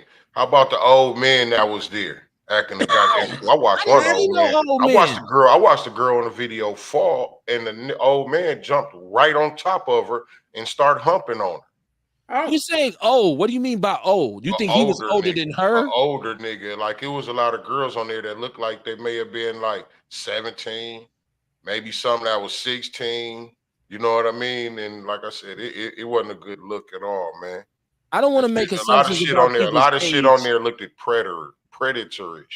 I don't want to speculate on nobody's age because then that kind of levies an accusation of some sort of harassment or rape or I don't know because and I'm saying that because I don't know how old what was their carding process. I don't know. And I don't want to throw nobody under the bus and say that was a little girl you was humping on. That's powerful. That's even still, okay, how about this? No matter how old the girl was, the shit was foul. In your eyes, obviously. I mean, the girl fell on the concrete. The nigga jumped on top of her and started humping. Was she mad? The shit was foul. She tried to get up. He pushed her back down. She was drunk. Okay. I like to hear what her perspective was on it today. If she got up this morning and saw that video and decided to call the police, that nigga be going to jail. The shit was foul. Let's see if somebody does do that. Let's see if there is some backlash. Kev, because that's the life of motherfucker living in those moments. I'm just saying this shit was foul, man. It was a bad look. Let me see. Vince, how you doing, Vince? Vince Tony, he said, what up? What up, Outlaws? Tiasha said, Courtney, it was a pool party in the warehouse that's closed down on 33rd and Burleigh. No, that wasn't Burleigh. That wasn't Burleigh. That was over there on the Hopkins. You know where Hopkins is? You coming down 35th and it break off where you could go to Capitol. It's a little mail company right there. I know exactly what you're It's talking right about. there. Across Capitol. It's across. Well, yeah, It's it's right going there. north. Yeah, right Mm. Listen, once again, y'all tell me how y'all feel, because like I said, it was a bad look in that regard, but lifestyle is lifestyle, right? Like, and I seen some of those girls, and I don't want to speculate on their age, but they didn't look fully developed. Some of them, I'm like, she looks really young. Well, I yeah. would See, hope that's these what I just individuals. said. I would hope these individuals did some carding, or else whatever they get, whatever happens, they deserve it. If you gonna party that recklessly and go live, and you know this girl is 15, you should go to jail. Like, you shouldn't cry over some bullshit. No, bro, come on, dog. That girl go to Vincent. Like, if you know that, and you 35, I mean, you should face something. But that's the lifestyle, Kamar. That's that's the chance you take when you live in a certain lifestyle. It's just all is what we call living out loud. And when you're young, a lot of times you don't think about. You're immature. You don't think about, You don't think that your mama and them gonna see this video, or maybe your you don't care. grandmama and them, and that's why I said that girl could have woke up. I'm just thinking, speaking from a man's point of view, right? The shit you don't do. You know what I'm saying? Was they making a video? Like, cause It was ain't just these live. It was No, live. it wasn't making. They was just going live. They could have been using some of that footage for a It video, was though. wild as a motherfucker. They could have, but it was They could have. foul. We don't You know, gotta but see hey, how about this? You gotta see it. it looked like a Luke party, a cheap Luke party, like one of them I old. seen it. I just kept scrolling because that ain't my speed. You know what I'm saying? Now, if it was some hippies getting naked, then you know. Hey, well, that mean it wasn't a good look. If it was some hippies getting naked, if I see some dreadlocks and armpit hair, I might have paused. Oh Lord, that's the one you don't want to watch. God damn, bro. Chicks You know wigs me, man. falling off. This girl got the woman with the goatee. I really thought somebody was gonna get hurt, like from falling on that concrete, because like they was just falling like every few seconds. He was panning over to a chick half naked, spread out on the floor from falling. I was more worried about. This is what I was worried about. This is how you know I'm old. I was more worried about people walking barefoot on the floor and not wiping their feet before they got back in the pool. Because I'm like, oh man, that's gonna dirty up the water. That's how old I am. Like, they should put some towels down around the pool. Ace says, oh, Earl Henny said he'd never swim in the river. Right? Earl, you play at your own risk, right? What they say, play stupid games, right? Win stupid prizes. Ace Cooley said, I feel like Black America pretty much ridiculed the BET Awards because they had enough of the over-sexualized buffoonery. Some people did. Some people said that shit was lit. You a hater if you didn't like it. Matter of fact, I seen Tony Neal today putting up a post saying, hey man, if you got 19 anything behind your birthday, you shouldn't be talking about the pool party. Some people don't have a problem with it, is all I'm saying. Mama Jenkins in the chat room. How you doing, Mama Jenkins? She said, good evening, my Outlaw family. This whole shit is bullshit. Little buddy is always grinning from ear to ear. Trump turned his head, or else the bullet would have been dead on. She said, did his rifle have a scope on it? No one is saying much about the gun other than that it belonged to his father and he wanted to go shooting the rifle. Said that rifle had to knock his head off his shoulders if he knew how to shoot. It would have knocked his head off his shoulders if he knew how to shoot. So anyway, stay the hell away from the RNC events. The Capitol security is in full force everywhere. Well, I think they want us to stay away anyways. I don't think they want no Negroes down there. I ain't fucking around with downtown. I ain't even. I don't think they want us down there, y'all. I'm cool on it. And I won't be down there. You niggas get back. Dion, did you see the pool party footage? You was out of town, but you should have caught it on social media. No, sir. I ain't see nothing like that. I was trying to look on YouTube to see, because I listen to a lot of people, different people on YouTube trying to catch something about the Trump fiasco. But no, I ain't seen nothing about the pool party.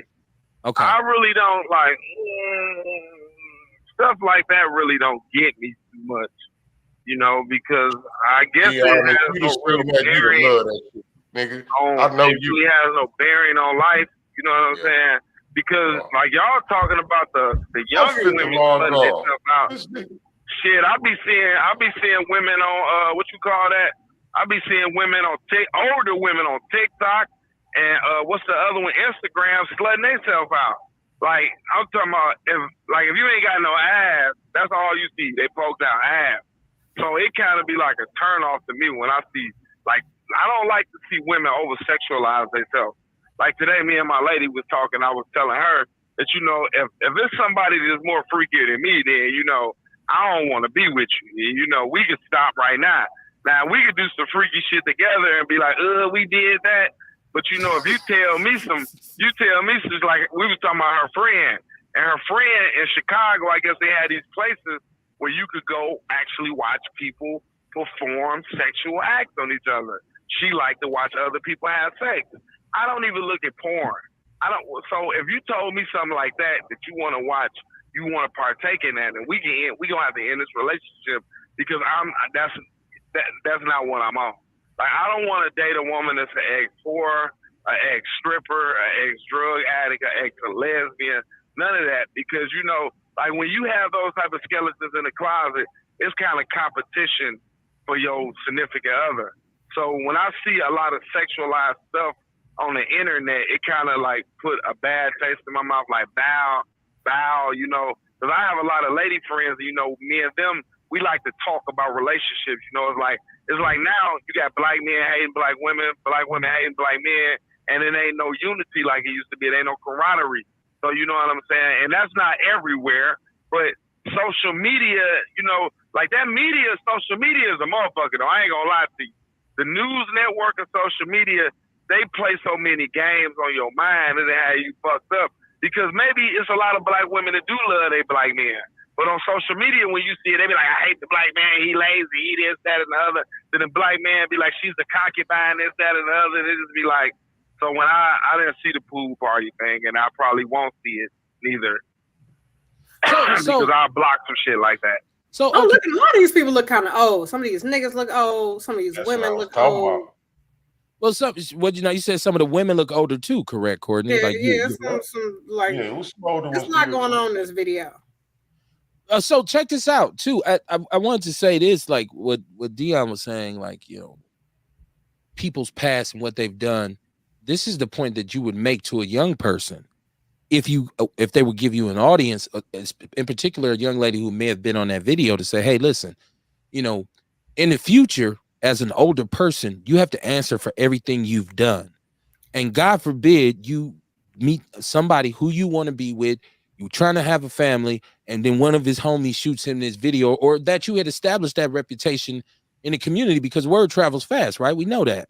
So it's about them not necessarily understanding that, hey, eventually as I get older, I'm going to have to live with all the decisions I made. And I don't know if these kids have support systems that would say, what the hell is wrong with you? Because we all know, we open the show up talking about being fathers as black men. And I know for sure, if I seen my baby girl on there, her and I we got to talk. We really got to talk. But I don't know that these young women have that kind of thing at home, or maybe perhaps they wouldn't be there. Like, so it's what we talk about, survival mode. It's people out here doing any old kind of thing. Come on, I'm not arguing with you that it did look bad. It did look kind of scary for a minute to say, hey, I hope nothing crazy happens here. You know how we know it was fucked up? Because we don't want our daughters in that position. Yeah, that's how we know. That's how we know that shit looked fucked up. Let's be real. I don't have a problem with a woman dancing around in the pool without her top on, but when you talk about what I'm saying is it must be wrong if you don't want your daughter doing that. I ain't saying you can't. I'm just saying anybody in particular, anybody in general. You don't want your daughter. If it's something you don't want your daughter doing, you know it's wrong. I don't even want to see my daughter slow dancing with no dude on live though. Like right. I don't exactly. I don't want it, but that's a situation. Point made. But it ain't nothing wrong. But hold on, there's nothing wrong with a young lady dancing with her man on social media. No, it's the situation that I wouldn't want my daughter in. Like, what is you doing? Like, but that's Papa though. That's that means it's wrong to you. In my eyes, right? To me, it's the key part of it. To me. So I'm expressing what I feel. That's all. It's the only point I'm trying to make. And nobody's debating your point at all. Nobody's saying you're right or wrong. I'm saying I understand what you're saying, but I don't see it exactly the same way. It doesn't serve in a way to disconnect or discount what you're saying. What you said was absolutely valid. I'm sure there's a lot of people listening and say, hell yeah, Kev, that was bullshit. I'm sure somebody will call me after the show and say, man, that was you wouldn't want your right. Everybody has their perspective. I totally get it. I'm a father too. And I'm for decency for the most part. Unless it's two consenting adults, then y'all do whatever it is that you want to do. I just would hate to see anybody young get taken advantage of, especially live on like social Junior's media. bachelor party. You said Junior's bachelor party. Yeah, it looked like Junior's bachelor It did party. not look like Boys that. Club. Because the video I just watched, That was rape. That's how the nigga jumped on. That's how the nigga jumped on old girl when she failed, man. I don't know what he was doing. I would have to see that video because the video I just saw, it just like a lot of fun. There's a part. That's one part of it. Video. It's a whole video. There's one part of it where he's doing something crazy with this girl on the floor, and it's kind of like, yo, she had just failed. Like, what are you doing? And then she, but she didn't react like, get the fuck off me. So maybe she was drunk. I don't know. Look at it again closely. He put his hands on her back and pushed her back down. You a special individual if you willing to just really just get naked on, and you see people walk around with their phones. You a special individual now. If you stay like, this is the spot, I'm staying here. I'd be like, yo, I thought they took everybody's phone. I would never involve myself in no shit like that anyways, but yo, it's crazy. Let me see. ANC Jordan is speaking on downtown with the RNC. He said they want the house niggas down there. If you're down there, are you a house nigga? I mean, if you voting Republican, are you a house nigga? I feel like we're gonna have a lot of closeted black Republicans because black people already didn't have faith in Biden. And with this whole health scare thing, they really sneaking in. I'm not falling for the banana in the tailpipe. I can't do Trump. I just can't. He's just all of this extra shit. It's like the pool party we talking about. It's all extra shit. You don't need all this extra shit, man. Like, they don't take all that for me to have a good time, right? Like, so I feel like the presidential election is like that too. It's just like a bunch of extra shit. Like, hey, I feel like Biden them should go into a phase of the campaign where they start talking about what if Biden health go out. Like, this is what we're going to do. This is the plan. Yeah. You know what I mean? Like, to reassure a lot of people what's, you know what I mean? Like, what's next? Yeah, the vice president is next, and that's Kamala Harris. Well, but I mean, like, so we need to be talking about that. They need to be putting emphasis on that more so. I put an article in the People's News Network that spoke to that. That spoke about, okay, if Biden has to step down and what it would look like. They said that was his daughter. Who was his daughter? No, that's the nigga who got caught fucking his daughter a while back. No, man. I'm looking at the picture of the dude at the pool party. I see the chick. It's like they got clips of him, and then it say Mr. Hare going back to jail. Then on top of it's on a repeat offender page. It says this freaky ass nigga was fucking on his own daughter. Oh, so that's what he did before. Now he at the pool party trying to fuck on y'all daughters. Oh, okay. Exactly. Oh my God. That's what the same nigga that got caught fucking on his daughter was doing this. That was the same nigga that was jumping the girl on the ground. That's when I was holding the chick down. Okay. Yeah. I'm telling you, dog, the shit was foul, nigga. Foul was foul. Once again, I don't think anybody didn't agree that it was foul. Until I get all the facts. Until I get all the facts about a situation, I just refuse to make a decision. Now, my question is how, like, when you seen the bullshit going on, did you still view it? Because I still watch ratchet shit. I'm gonna admit it. I still watch ratchet shit. I watch ratchet shit all day on YouTube. I watch how the drill rappers in Chicago killing me. We can't he asked me each other. I'm answering it. No, I didn't know that he was asking a question. I thought he was trying to make a statement. Well, he did ask me. What? Question, like, what was the question? If you seen the bullshit going on, like, how could you still sit there and view it? That's like, if I see some shit going on anything, I turn it immediately. Okay. Boom, it's gone. Can I answer it? That's what you would do. You asked me the question, right? Yeah, I'm so let me answer it. Don't answer it for me. What I'm saying is I watch all that ratchet shit. I like to be able to talk about it. I knew we was going to be talking about this shit on the show. So I watched the motherfucker so I could talk about it. I just watched it for shits and giggles. I didn't know I was going to talk about it. Hey, look, I watch all kind of ratchet shit. I watch about how them drill rappers killing each other. Like I could tell you about the whole timeline for the past couple months with them niggas down there in Chicago. I watch a bunch of ratchet shit. Is that the one that goes into I detail also about watch the I also girl? watch a bunch of educational shit too. Is that the one, Kamar, that goes in detail about the little girl who was in Chicago, who I guess the one rapper King Yeah, Von? yep. And Yeah, I watched it that go one too. back. Hey, look, and it go back a few rappers before that one, dog. I There's a watched that whole one too. line of them dropping. How O Block got his name and all that. I think I But seen that on YouTube. that's O Block them. This is some other shit. This Bloodhound Gang and a couple other motherfuckers, the 800s and a bunch of other motherfuckers. Lil Scoom and Bloodhound Jeff and man, they going No, crazy I mean, down there, listen, man. That what's shit wrong? wild What's as wrong fuck. with what's wrong with a little ratchetness every now and then, though? Like, I don't understand what's wrong with it. Like, I don't know. I mean, I watch it. shit. I mean, we used to do a lot of ratchet shit. So Only thing is, you know what I mean? Like I say, like right now, I use it for teaching purposes. Like I say, I'm speaking what I think about it. That ain't me watching it talking about, oh, look at her. Ooh. No, my intent is in a whole different place. Earl Henning in the chat room, he says Atlanta in the 90s just started the burning videotapes. Start burning the videotapes. Yeah, that's why they hyped up that Freaknik shit. That shit was garbage. It was mild. It was mild. They hyped it up. Ian Jordan says just the ones falling for the banana in the tailpipe. You talking about what blacks, if you're voting Republican, you're a coon if you're falling for the. It's hard to be a Republican and not fall for the banana in the tailpipe when Trump is your candidate. I don't know. So Ian, you're a Republican, you're conservative. I don't know how it's if I was a black Republican right now, I'd feel kind of weird. Because first of all, there was no real options presented in this election at all. Like, you know, normally it's suspense going into the convention saying we don't know who gonna be the nominee. They announced Trump shit. I don't think he even got up to speak yet. It's like, we just want to make a special announcement.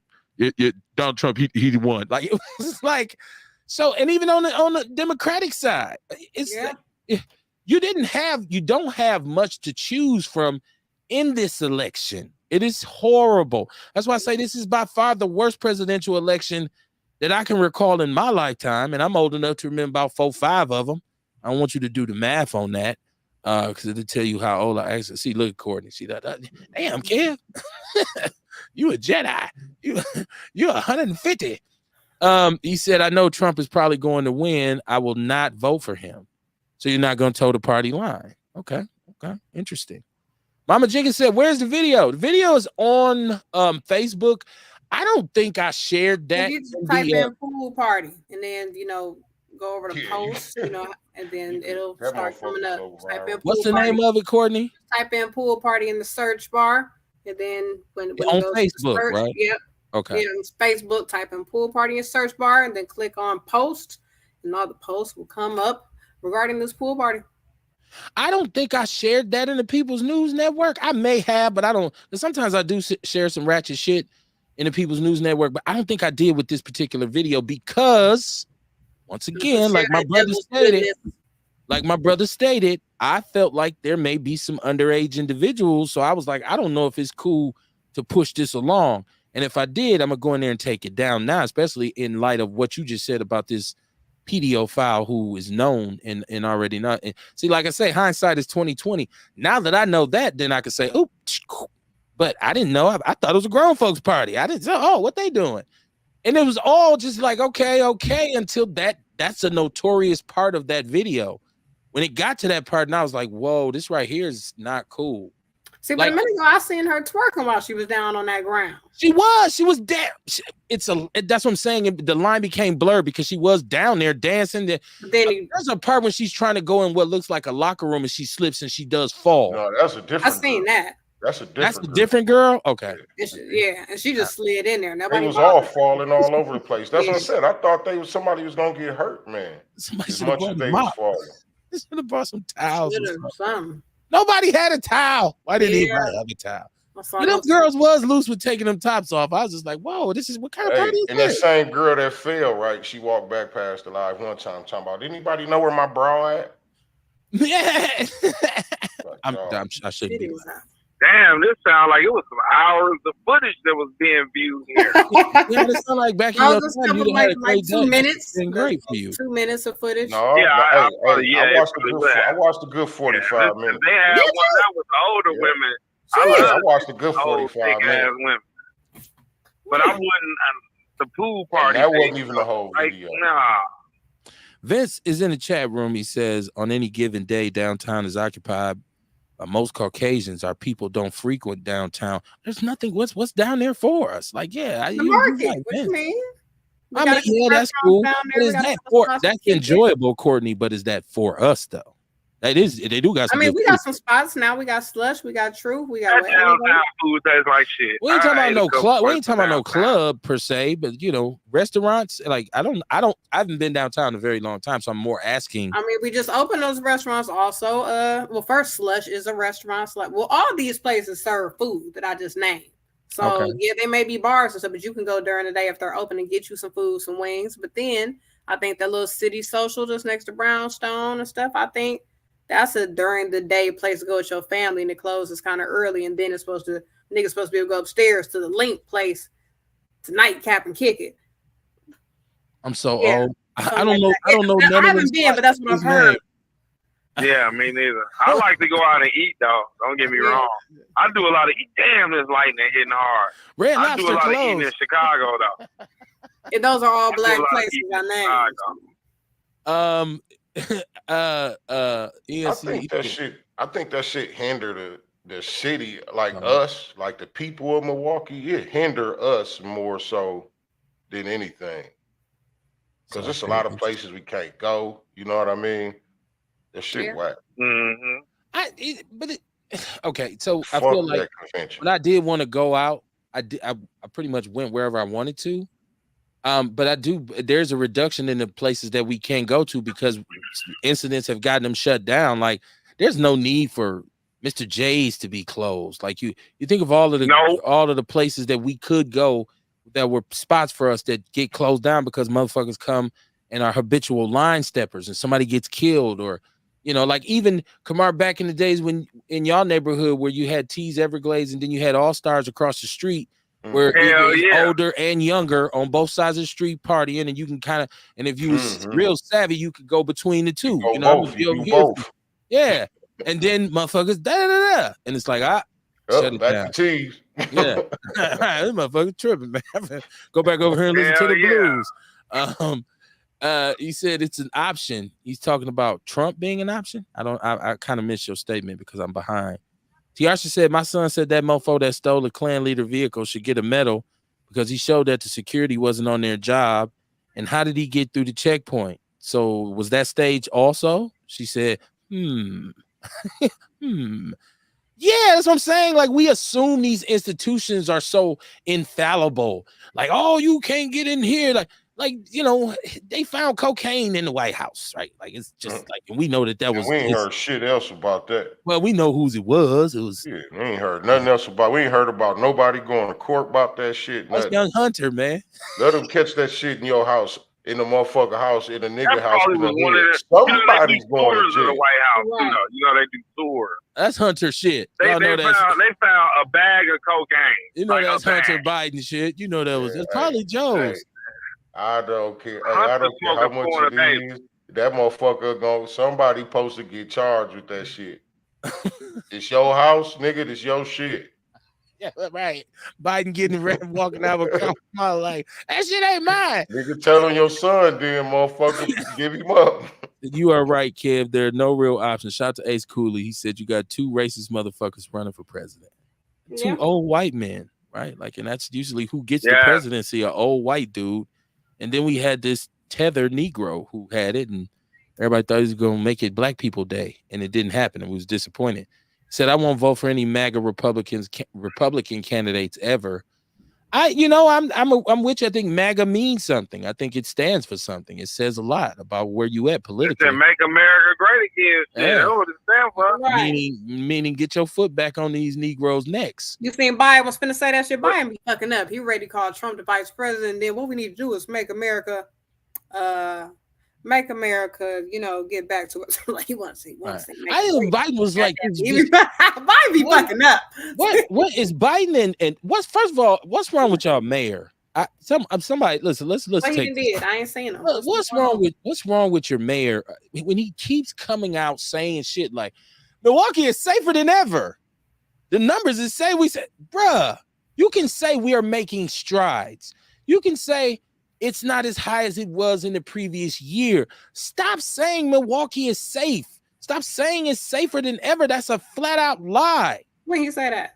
He just said it the other night when they were talking about asking them about the RNC and all this. Milwaukee, some people put the narrative out there that Milwaukee is it is a fucked up city. Why people don't yell out, liar? I don't know. And he gets to get away with it. Who did I see? Shout out to Lockhart Media. Shout out to my boy Lockhart over there because he was one of the only ones who I seen put up a post and say, wait a minute, the mayor's saying the city is safer than it's been in years. And he's like, this is interesting. Maybe two people commented. We got to get over the fact that he's black and start saying, bruh, stop lying. A-Ball and MJG need to start telling the truth. Stop lying. Stop exaggerating. Like, come on, man. Dude, we live in this city. We watch the news. We're driving down the street seeing cars on their lids turned over. You're seeing vigils for individuals who've been shot. You're seeing they're killing brothers at the Hyatt Regency. What are you talking about? Where do you live at, man?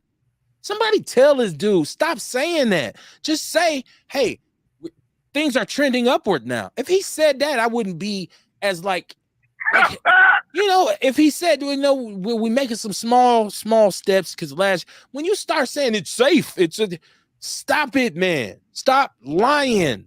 Stop misleading people. And I know some people up here are political zombies, and they're not going to listen when you say you don't know what's going on with the school board, and then you're going to say, let me call Keith and ask him. Motherfucker, just call him by his first name. When you say the streets are 23% safer, how many fucking fatal accidents have we had since then on that street he was standing on? Yeah, young people on scooters getting hit by hit and run. And come on, man.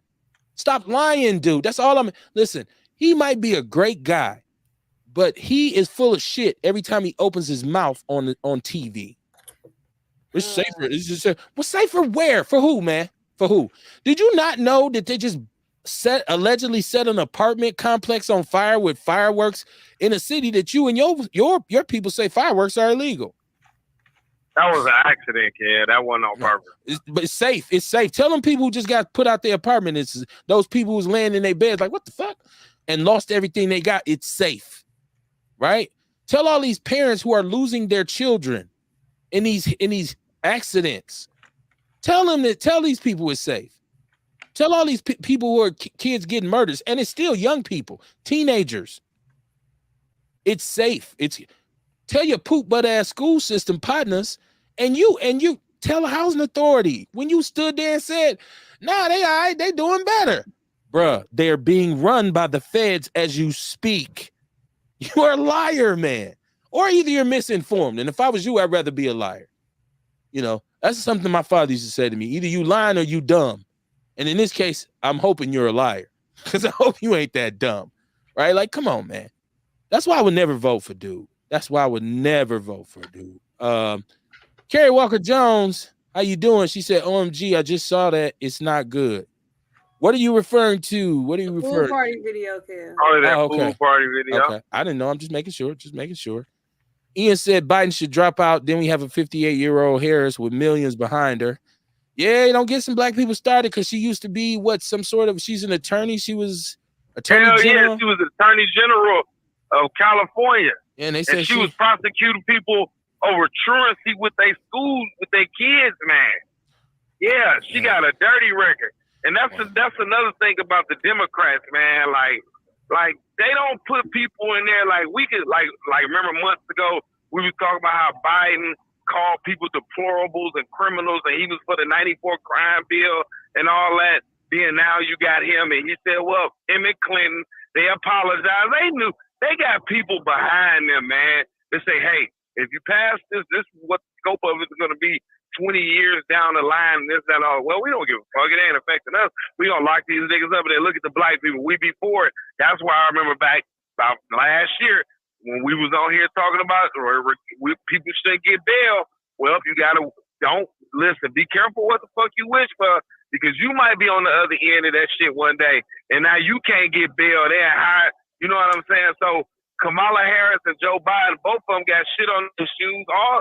Like, I don't know, man. This political shit, like, sometimes it pay for motherfuckers to be stupid and just look at twerk videos. Because when you become woke, conscious, or just educated, it hurts your brain. That's damn, what is damn, I just ran over rabbit. God damn it. You better learn to find balance. Rabbit, man. God damn. Sound like you better learn to find balance to be able to be conscious and watch the ratchet shit. Look, I'm gonna tell you something, man. The old wise man once told me, man, you got to be able to jump back in the fire to pull some people out. You know what I mean? And then not only that, life is spiritual and it's physical. You know what I mean? God made earth so it can experience life on earth in which it created. You know what I mean? So what some may say is bad, like me and Kev say, like to a lot of them in the video, they don't feel like nothing wrong with it because that's the life they live. You know what I mean? This is just me. I used to kick it like that, but this is me now that know better, and I got to speak what I know now. You know what I mean? What I see is wrong now, I speak that. What I saw was wrong back then, I spoke that. I participate in a lot of shit voluntarily that I knew was wrong, so I can't. I'm never. Right. You know what I mean? And then it's like you talk about what's wrong. Like everybody got different wrong shit they do. Some of us drink. Some of us get high. Some of us cuss. We all got the different wrong shit that we do, but we pick and choose what's worse and try to point the finger at somebody else and say they fucked up. But it ain't that. You know what I mean? We got to make these fucked up. We got to make the fucked up shit learning moments. Teachable moments. And I think we have to understand that a lot of people are doing dirt and hiding it. Right. Like a lot of people are critical, but they do things behind closed doors, which makes you just as bad as the individual that you are kind of pointing your finger at. And once again, that's why you have to be careful how you speak on somebody or how you speak to somebody. Case in point, and this is out the pod verse. I see now that if you keep up with Cameron and Mace, really successful with their podcast. And they speak to sports, and they spoke to Shakur Stevenson, who recently had a fight, and people felt like the fight was boring. Cam and Mace went in on him, and James Prince from Rap A Lot Records came out and says, kind of checking them and saying to them, I handle his business on the streets and this kind of thing. And Cam and Mace is kind of, for the first time in my eyes, because like the whole Whack 100 thing and all the stuff that they've said about Jay Prince over the years, I didn't really trip on it because, I was such a tremendous Rap A Lot fan. And I thought that, sometimes when you get older, you got to take stances on certain things. So I didn't really pay attention. But in this case, I felt like Prince kind of played himself. I felt like Jay Prince kind of played himself. And Cam and Mace really just unloaded on him. And Cam is just like, dude, this ain't 1982. Like, you're not like all that boogeyman shit and all that don't, so I'm thinking like that's why it's always wise to think before you speak, because you will be done said something or put something out here into the world that could possibly be misleading or dangerous. Ace says, he says, you're right. I'm more of a John McCain kind of Republican. He had values, He said he's going to Club Sensations tonight. Damn. You go back in the mill if you talking about Club Sensations. Holy shit. How old was we, Kamar? 15? Hey, you been gone a long time. Right. Club Sensation. Lord have mercy. She said the restaurants inside of the old Grand Avenue Mall, Carson's, St. Kate's, etc. There are plenty of places to go downtown. Yeah, I was asking realistically, Tiarsha, because I haven't been downtown in a very long time. Because I used to for a very long time, most of the jobs that I had were downtown or downtown adjacent. but I don't work down there anymore. So I work out on the northwest side. So I don't, I'm rarely down there. And my son, when he went to go to my air, and I just had to go pick him up, but there's no real reason for me to be downtown right now. Like there's nothing down there for me. Ian says there's no checkpoints where they check for weapons. Okay. She says this is Tiarsha saying we safer than Chi-Town, Detroit, and Memphis. I agree. I'm not saying Milwaukee is the worst place on earth. I'm just saying it's not safe. Let's be honest. It's once again, that's why you don't hear me saying I'm leaving, I'm moving, I can't stand Milwaukee, because pretty much everywhere you go where the population is majority foundational Black Americans, it's gonna be some shit. It might not be stolen cars, it might be something else, but it's always an issue in those communities. So I always say, well, stop running and plant your flag. It's time to fight. It's time for us to build this community and stop making excuses. That's why we always get into this debate on here about like Black people really complaining too much about every single thing the white man does. The white man. I'd be like, which one? Say his name. Shit handed to them. They just think the white man just gonna give a motherfucker shit. One day just gonna wake up and say, you know what? Here, y'all. No, man, we get it's information out here for us to learn. You know what I mean? For us to figure out how to get this money too. We just gotta do it. Stop waiting on a motherfucker to give us some shit. They say he giving it to the immigrants, Kamar. Probably is. We can't worry about that. Right. You can't trust. I'm saying. Oh my gosh, man. But you gotta understand on Outlaw Radio, every perspective is welcome as long as it's done respectfully. I feel like I'm on in a place I should be where people don't necessarily agree with everything I say. Like if I'm somewhere that's one of them jewels I got from Pops too, when he say, if you in a room where everybody agree with you, you in the wrong room. Or either you own the room. It's one of the two. So, A says, when are we going to admit that war has been waged on Black folks since 2010? It's time to follow suit with the eye for the eye, dude. War has been waged up way before that. Okay. This is a thin line on. I ain't talking about war as far as with. I know what he's talking about. Right. I know what he's talking about. More of a metaphorical sense, right? Like not like they, I just feel like Black people have done more. I know y'all gonna get mad at me, but at this point, I don't give a shit. I feel like we've done more to ourselves in the last 14 years than they've done to us. I really feel like, and we've had some help, right? Because now you truly see the ineptitude of Milwaukee public schools. But I'm also of the mindset that how do you allow that to happen when you should be taking your child's education upon yourself to do? Now, I realize there are kids who don't have those parents at the house, and that's where the school system kind of screws them. They're screwed. But when we lose hope, when we lose motivation, when we lose understanding, then we lose a grip on reality. And I feel like we've been delusional about a lot of shit over the last 14 years. Like just look at some of the things that have happened. Look at some of the trends we follow. That's my perspective, y'all. I don't expect that to be yours, right? They say write your own shit. Mama Jenkins says speak true, KB. I think she's talking about, because I know Mama Jenkins ain't that fond of the mayor either. He said I'll take her over Trump now. He's talking about Kamala, whatever her name is. He said I know her record. I do too. I'm aware that she hasn't always been a friend of the people and in that regard. But if you are the Attorney General, Kamar, ain't it your job to lock people up? Like if you're not doing it, then they'll take you. They say you ain't doing your job. You won't have a job. And the laws are unfair. And I don't know.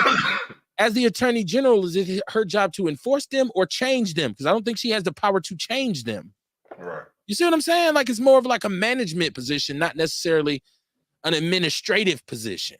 Right. I guess. I don't know. That's just kind of the way I look at it. It says levels to everything. Kerry Walker Jones said, when you grow up in a family of hustlers, murderers, drug dealers, and thieves, you learn how to lie with a straight face. She's talking about the mayor. Damn. Well, we know he's from the community and we know his family been about that life, but come on, bruh. Stop, man. Like, all the props to you in the world for being the first black elected mayor. All the props to you for winning it again. But when you gonna play it straight, man, and when you gonna really be for us, I don't take an emotional speech as something that helps the people. I need for you to do some aggressive outside the box thinking. I need for you to have vision as a leader, and I need you to be transparent. I need for you to stop lying, right? And it's just a flat out lie for you to say Milwaukee is safe, and you're screwing the kitty by trying to say those numbers, those little paltry percentages, and those numbers makes this a safe city now. You have a long way to go, because what you're not saying is we're still elevated. We're still working with elevated levels in terms of homicide and violent crimes than we were before the pandemic. So, yeah, if you break the murder record 4 years in a row, and then the first year you don't break it, you say, "Oh, it's safe again." That's misleading. Am I not wrong? I mean, come on, am I missing something here? I don't know. Nah, you ain't missing nothing. Maybe I'm the only one who don't see it because I don't hear people like talking about.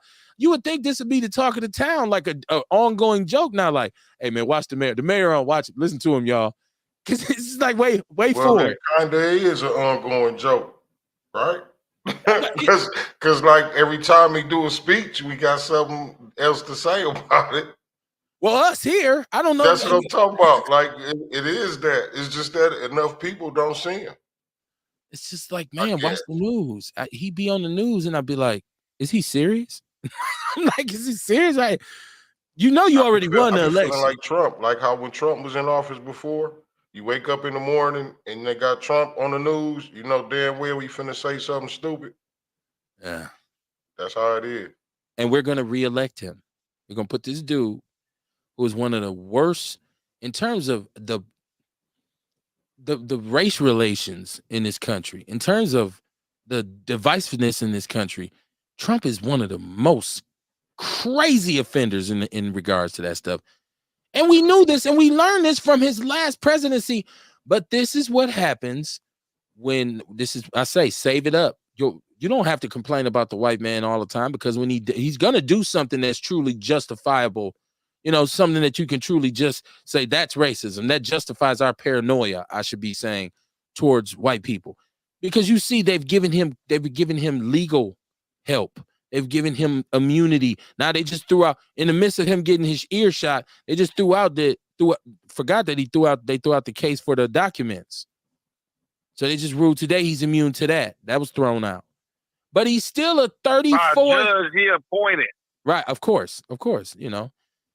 But there's still 34 felonies he was convicted of. It's still sitting there. And they're saying, well, we got to go back and look at that and see if that was. Look, if he only get convicted for 15 of them, I mean, if you say you can't say all 34 of those was, that wasn't done as official acts of the president. I mean, right. It's retarded. And you look around at this country and you say, have we all lost our motherfucking minds? Right? And this is what we said looking at the pool party. God damn, we done lost. We ain't got no moral fiber. We ain't got this motherfucker. It's just this sexy red bent over at the BET Award. Get it sexy. And I see, like Dion said, I'm looking on Instagram and I'm seeing a lot of old women with this. Okay. Let me bring it down a notch, because this really makes me mad. Let me finish my chat room first. And I know both of y'all are gonna have something to say about this. He said this really makes me mad. This really makes me mad. It really gets my bloomers in a bunch. Ian said on one of Kamala's on her birth certificate, it says she's Caucasian. Tiarsha says she's Jamaican and Asian, right? He said, I know, I saw a copy of it years ago. He's talking about her birth certificate. As Kamar says, we have to stay on high vibrational levels. That's what Ace says.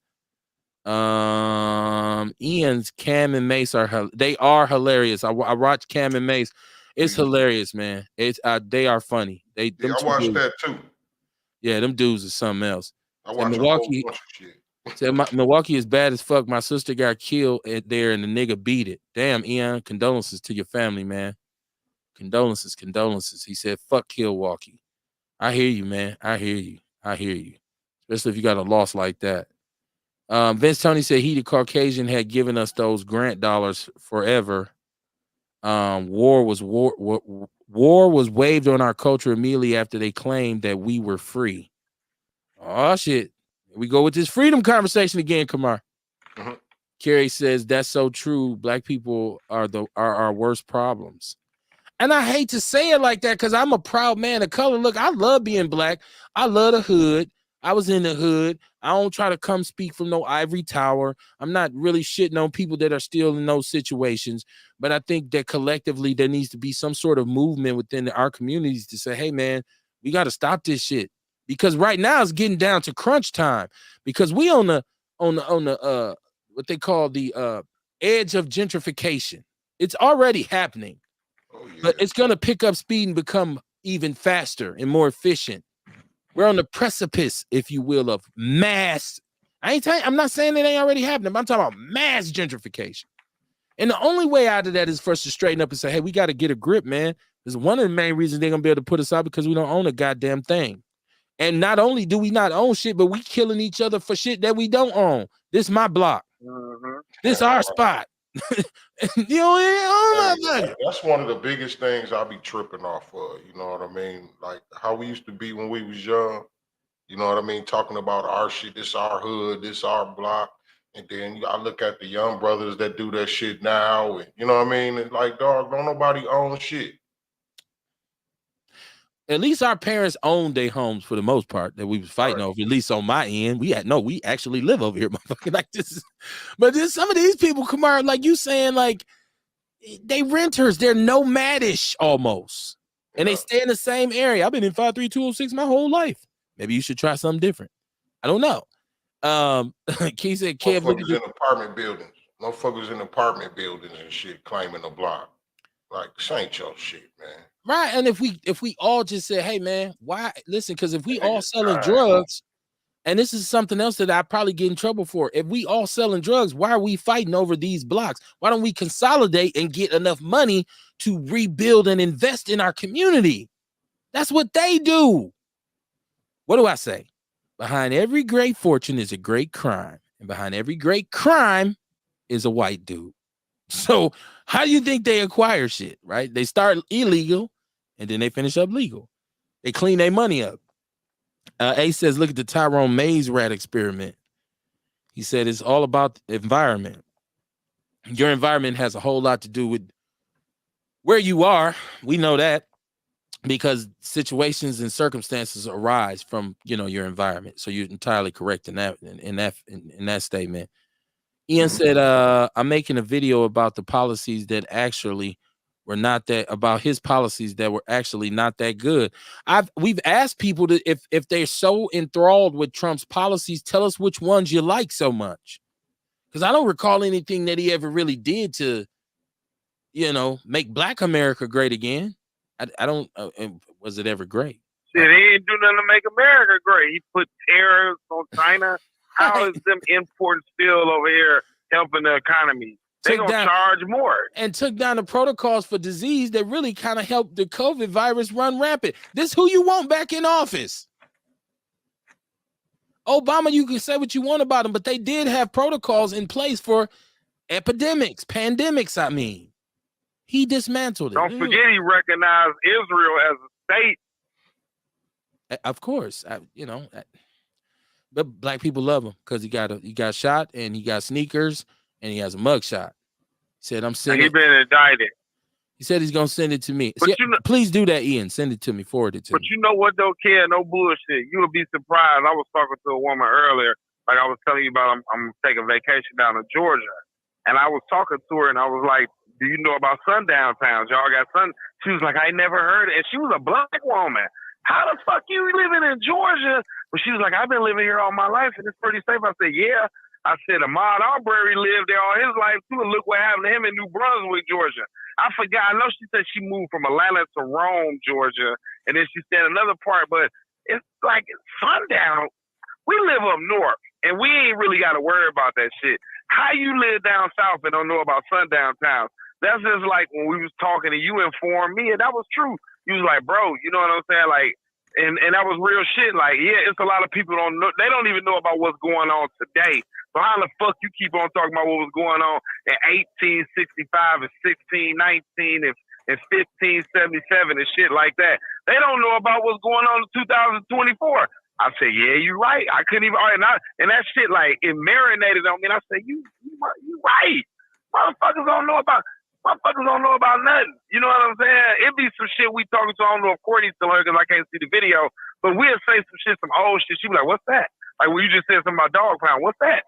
Like Dog Pound is a rap group. You know what I'm saying? Like a good rap group back in the days. You know? So with certain things when we talk that people don't know back then and they don't know about shit now. So a lot of this shit, you know, they really just going off like with Trump. They don't know nothing about his policies and stuff. Like my guy, he had an argument with a motherfucker. They was like, yeah, Trump let my guy out of jail. No, he didn't. Obama did that. Him and Eric, I can't think of his name, but he was the attorney general there before Obama got released out of office when a lot of people that had those mandatory life sentences for the cocaine, he cut some of they. That's why Big Meech getting out early. He cut some of their sentences by 10, 20 years.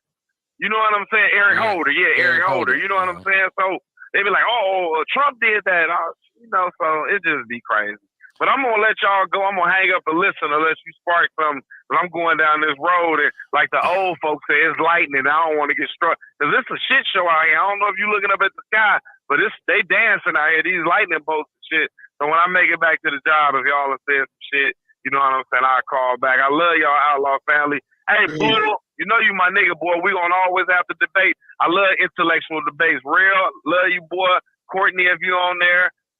Sean, whatever you out there doing, man, keep up the good work. And you know, #1 Outlaw, man. You know what I'm saying? Love you, kid, man. You know you my nigga. And I call your ass in the middle of the night. Like, kid, did you hear about this shit that happened?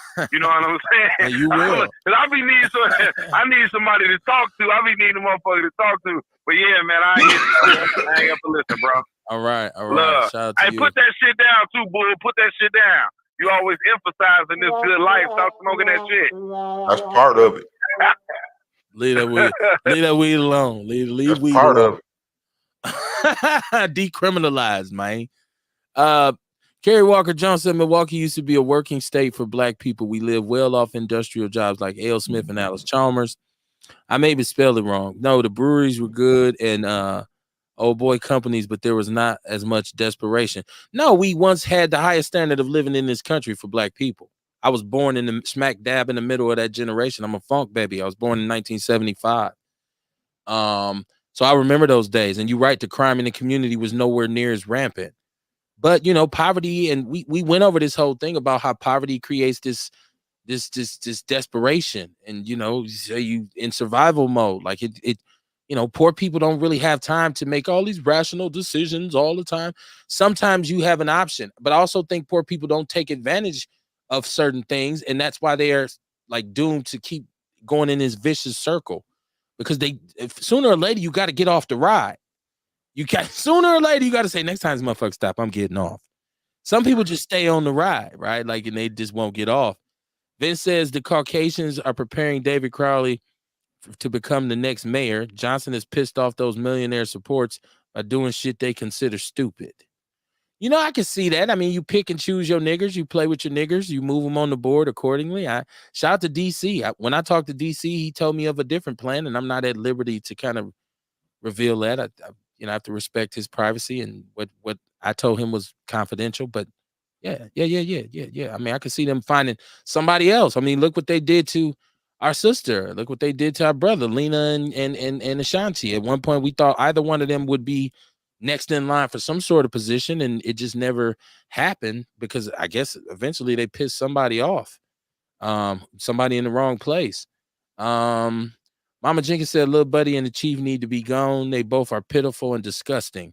Well, the chief already trying to get up out of here. They caught him putting in the job in Texas. He's like, this shit. Right. We ain't got to worry about him no more. Right. Pool parties and shit. I just ain't got time no more, man. He said, thank you. He said, damn, Vince, Tony, deep comment. He said, this is ENC Jordan, by the way. He said, you don't lower taxes, then give out stimulus checks. He's a fucking moron. Let me see. Ace Cooley, I see you, my brother. He said Trump ain't did shit to make America great. The white folks love him because he caters to white supremacists. Yeah, he walking that line, man. He talking that talk, as they say. Trump's greatest accomplishment was empowering marginalized white Americans. I say that all the time, Ian. I've said that's why I started this show, Kamar, by saying sometimes you might just like if you see a show and it's older and you think, oh, this is an old show. And you listen to it, you'll be like, damn, they was talking about this shit then. And this shit just happened. I don't know why it has just kind of been that way for a very long time. He said, Dion, we all know that even though you hung up, you still talking. Dion gonna get his off on Outlaw Radio. I tell you that. Dion is a true outlaw. Look, I want to close just because I've seen Kamar make comments and posts about this. I've heard other brothers talk about it, and I just feel like it's something. There are a lot of women who are content creators, okay, who for whatever reason have platforms that for all intents and purposes, in my opinion, are severely anti-man.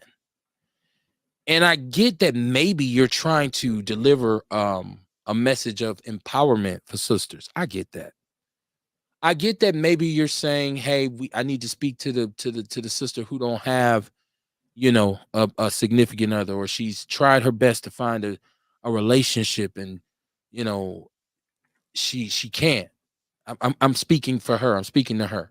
That's cool. Everybody has a voice. Everybody has somebody speak for them. But you have to think about what you're putting out there. And I think the only thing with this show that I am careful about is not misleading someone or not delivering a narrative that is divisive for brothers and sisters. Like anything we do, that's why I always try to keep a sister on the panel. That's why we have sisters who call into the show and they support the show and been doing so for years because we try to keep it balanced.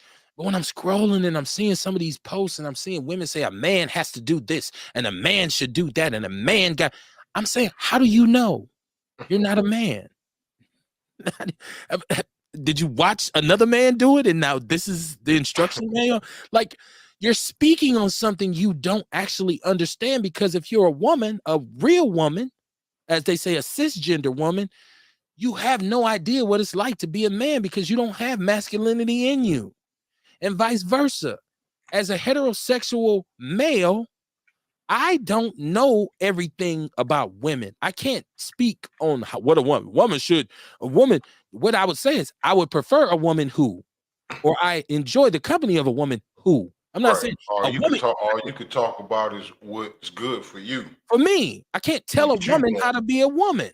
Right. And I'm definitely not gonna make insane, asinine statements to brothers saying, yeah, man, put your bitch in her place. Yeah, bitch got to do this, or a woman got to do that, or a hoe got to do this. Or I say, man, brother, what do you want?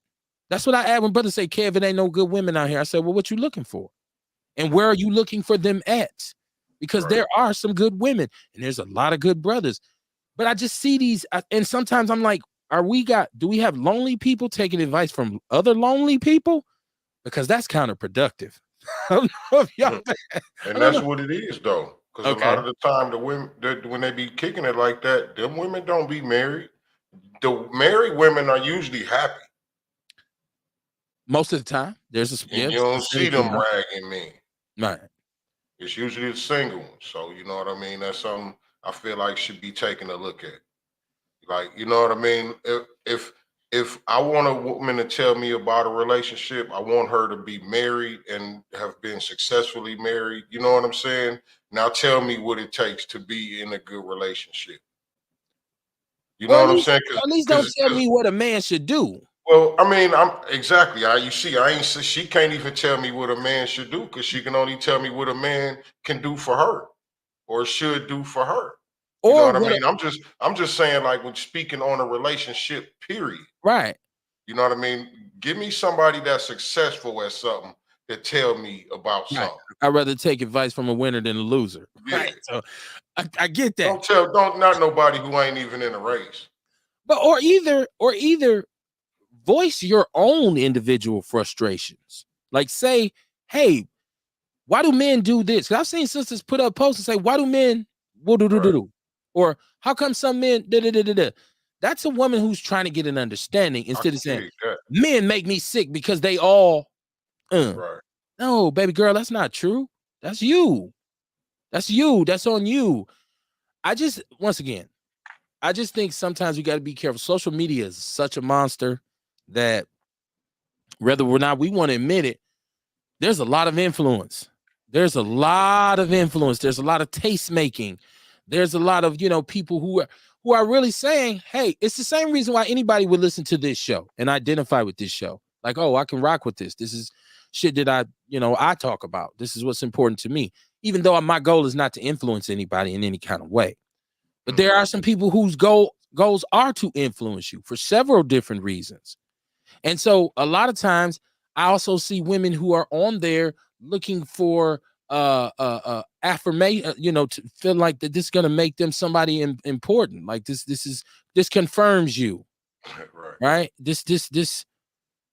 I'm so pretty. I'm a whole vibe. But I'm like, are you telling us or are you trying to convince yourself? Right? Like, because it's just like we used to in the streets. If you was a real one, you didn't have to walk around saying it. Right, exactly. Right. If you were good with your hands, you didn't have to walk around saying it. People knew. Other people said it for you.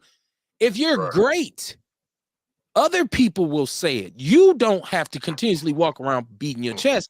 I kind of feel like if that's what you're doing, you don't believe your own hype, right? And I'm seeing more and more posts. And once again, I understand sisters it's tough out here, but it's tough out here for brothers and sisters. Right.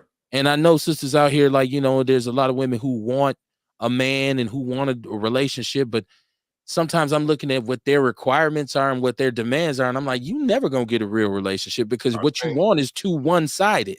Right. It's too one-sided. Exactly. I think it's too much emphasis on what we want instead of what we are, too. Okay. You know what I mean? Because, like, you have to be what you want. You know what I mean? Mm-hmm. You have to compliment what you want,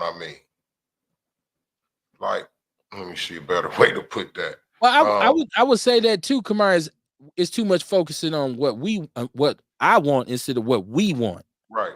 Like what's good for me versus what's good for us. What are you developing in yourself to give to a relationship? You know what I mean? Like, and what you give, it has to complement it. We don't learn the right shit about each other. I don't even think a lot of people nowadays give time before getting in a relationship to meet each other, to get to know each other. You know what I'm saying? Like, to get to know the ins and outs and shit. Because, like, a lot of the time the relationship, it don't be nothing. It's just infatuation, I should say. And stop trying to emulate love and hip hop and housewives of wherever, and those are fantasies. That's all scripted. They call it reality TV, but that's a misnomer. Stop. Like, it's okay for you to be you, and accept who you are, and say, this is who I am, and this just I can either better myself or I can make it worse. It depends on if I'm going, move forward or stand still. Right? Because if you're standing still, you ain't moving, which means that's counterproductive. Like I stated. Now, Kerry Walker Jones says that's why, I think she's talking about something else. That's why social programs are hard on us. And that's where I disagree with Democrats. People are calling public aid earnings. She said there are more luxury cars in the projects and then River Hills. She said they are needed, but I think they've created more of a dependence than ever. Yeah, we are absolutely just addicted to consumerism. You right. Like, you walking past some poor people houses, they got 96-inch screens. How the fuck they get that shit? Like, I ride up to some people, some next to them in the Porsche trucks and shit, and I'm looking like, how do you get that? Like, damn. I mean, financial literacy is a motherfucker. Ace Cooley said you got women listening to social media. Kerry Walker Jones, who is a woman, says that is exactly not what's being talked about to identify those who have taken advantage of the system at the expense of our children and the elders. That is one of the most problematic systems that has almost permanently destroyed our people. I think she's talking about public aid. What are we referring to? Because I may have lost you, or because me and Kamar were talking about this social media thing. A woman can't tell me. This is Ace. He said a woman can tell me about the men that they pick, but they can't tell me about all men. Everyone is different. Yeah, yeah, and once again, I'm not dumb. I get the point because I think some of this stuff is kind of phrased as something that's inspirational. Hey, you don't need no man. You got yourself. You are a strong black da da da da da. But I'm like, well, I don't know. Maybe you shouldn't be telling her that. Maybe you should be telling her, instead of you don't need a man, you need somebody. You're not an island. You're a peninsula. Like Andre 3000 said. I'm no island. Peninsula, maybe. Everybody needs somebody. Everybody does. And for a man, anytime you get to be our age, Kamar, and this is just, and once again, this is an opinion thing. This is something that we've discussed this, my brother and I, and several of my friends. When you get to be our age, you should have a woman somewhere that cares about you. Somewhere. Right. Because if you're gonna need something. I don't want to be laying up sick and have one of my homeboys coming through like, Kev, I made you some soup. Oh, man, you want me to rub you straight job. rub this Vicks Vapor on your chest, cuz I don't need that, player. I'd rather have a woman saying just to drink this tea. So, it's a woman's touch is needed for a man. It insulates us. And it's the same as a woman doesn't want her butch friend always, girl, I need my grass cut. Oh, I got it for you. I'll change your brakes. Like, she would enjoy having a man who could do these kinds of things, like, and say, hey, baby, let me help you. It ain't no big deal. And that's where we should be vibing at. You know what I'm saying? I just feel like it's just social media is misleading. And I feel like they point those messages at us. And this is why I was not necessarily a Kevin Samuels fan. Like, it's like like you said about the sister. There were some things he said that I felt had merit, but then there were some things I was like, yo, that's just wrong, bro. Like, you ain't. So and I felt like he could be divisive sometimes, but I felt like he did say some things that men needed to hear, or and women needed to hear. So, I just want don't depend on social media for your relationship advice. And when you start producing content, make sure you're producing content that's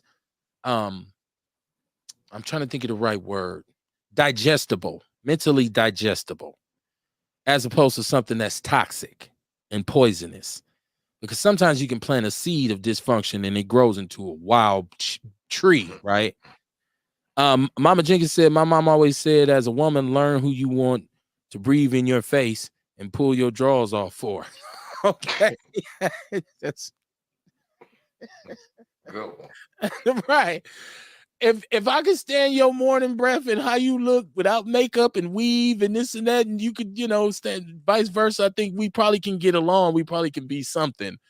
We should be loving each other for who we are, not what we want each other to be. You know what I'm saying? Like, some of us fall in love with potential and then get mad when it don't go our way and be like, yo, I want out of this shit. I thought you was gonna be, sometimes you just being there for who that person is helps them grow to that next level. Like, no, I got confidence in you that you'll be able to do it. You don't got to put on no fronts. It's like we say, too much extra shit. She said a wounded woman is about as useful as a wounded man. All logic is out the door, and you're then left with the emotional messes that on social media giving bad information. You're right, Carrie. Listen, that scorned sister, that hurt brother, whoo, man, can't get them back on track either. They just, because they can't get past it. They can't see the forest for the trees. I'm not a relationship expert at all. I'm just a human being, and I'm a masculine man. So that's what I'm saying. I look at a lot of the things that women say a man should da da da da da da da. I'm like, who told you that? Who told you that? Right? Like, did you hear that shit on a rap song? Is that like Foxy Brown or something? Like, no, you don't know. You have no idea what it is to be a man. Just like I have no idea what it is to be a woman. Okay, come on. I'm off my soapbox. I don't know if you want to add to that. I'll give you opportunity if you want to add anything to that and sprinkle something on it or what. Well, I mean, I think I said the crux of it. Okay. You know what I mean? It's always a single woman who done had a bunch of bad experiences and shit. You know what I'm saying? But then, like, we have to look at ourselves a lot of the time too. You know what I mean? Because it's different ways where we be fucked up that make other people react Mhm. a certain way. You know what I mean? So you get the same shit out of everybody that you meet. So what I'm saying is, shit, sometimes it's you. Sometimes it's you. Maybe if you having problems with everybody, you know what I mean? It's you. What's the common denominator in all your bad relationships? Yeah, you know what I You. mean? The swimming pool ain't got piss in it. You was at the pool party last night. Oh shit. You dig what I'm saying? You know what I mean? Oh What my God. lifestyle are you living? So you meeting them type of people. Yeah, you getting what you put out there. Ewok says, what kills me is when they say if a man can't pay all the bills, they don't want him. So they'll rather pay them all instead of contributing. I can tell you one thing. You gotta, that's why you need balance. Because any man who said, man, I gotta pay these bills, I gotta pay all these bills, and you're gone working all the time, eventually you'll get hit with, you're never here. I don't see you. This is not even about the money. And you, like, as a man, confused, like, what? You literally said it was the money. No. So you can get confused in that. And that's why as a man, you have to say, well, listen, baby, I'm working hard as I can. I don't know if you want to contribute or have an understanding. Let's establish an understanding that if I do go and get another job, I'm not going to really be here, or I'll do that temporarily until we can get on our feet. But communication is key. It's key. It's key. You know what I'm saying? So all that money shit is crazy. Kerry Walker said your picker is off, like my granny said. Come on, what you got coming up this week, man? You just chilling, sliding into the weekend, because we'll be back this Same old Wednesday. thing, man. I'll be at the House of Vitality all week. Then Saturday I'll be at the Fondy Market Saturday morning. But tomorrow I'll be at Alice's Garden tomorrow night. Anybody want to come down? Get your drinks. Okay. You're vending down there? You're just chilling Yeah, down? I'm a vend down there. Okay. Bring some cold drinks out there. It's gonna be nice outside. Yes, sir. Yes, sir. Yes, sir. I don't have much going. I made a move. I'll talk about it at a later date. Something that I just did. Because when I say I'm for the people, when I say I do stuff for people, like, that's my job as a professional. That's what I do professionally, is help people. And so I was able to get something done. I won't talk about it yet because there's probably going to be a little press behind it. And if it's not, I don't care. I don't care, because I got it done, which is a big lift for people that I was able to do. So I'm going through that this week, finishing that up, getting everything kind of set up for that. And it's, like I said, it's huge. It was a huge undertaking, but I was able to do it. That's why I never really trip, because I know I'm pretty much capable of doing whatever it is that I set my mind to. And that's how Black people should feel in this country. We are capable of doing whatever we put our mind to. We have to stop doubting ourselves, and we have to stop hating ourselves. See, we wouldn't be worried about any immigrants coming into this country taking rights from us, because that's something we learned from the oppressor. Because for a long time, they used that excuse on us. All these niggers are coming up here taking our jobs and our women and here we go years later doing the same shit. You learn more from your oppressor than you think you did, right? And so I think, once again, we won't have to even look around at who's the president or who's the governor, who's the mayor, who's the alderman, or nothing, if we build strong communities and get in the game. We spend way more time crying about it than we do actually getting involved with it. What do I mean? What do they do? Special interest groups, lobbyists, selective about who they put where so that you can get somebody who's going to help you when you need it. If we ain't going to get involved in that, then what else do we do? Sit around and complain and cry about it. Let's do us. We don't like this two-party political system. We know it doesn't suit us. We looking at this horrible ass pitiful excuse of a presidential election, and we're saying this is just a shit sandwich no matter how we present it. Well, why don't we have our own candidate? Why don't we have our own grassroots organizations that come together to say, hey, we're going to develop him or her on this level, pass him or her up until they get to the point where we got them in Congress, we got them in Senate, we have them in the House of Representatives, we have them in judge positions. we are allowing ourselves to be dominated by them because we won't play our own game. We keep trying to play theirs. We gotta get in and have our own kind of thing. If we're gonna play, we need to have our own game plan, I should say. We're trying to utilize their game plan instead of establishing our own. So we need to get involved in that, man. If you're a person of color, start thinking more critically, man. But I think I heard Kamar just say something that's very, very, very important that all of us, including myself and everybody else, needs to do is you got to start thinking about how much of this problem is me. What am I not doing? And I know people say, I do everything I can. It's got to be somewhere to be working, right?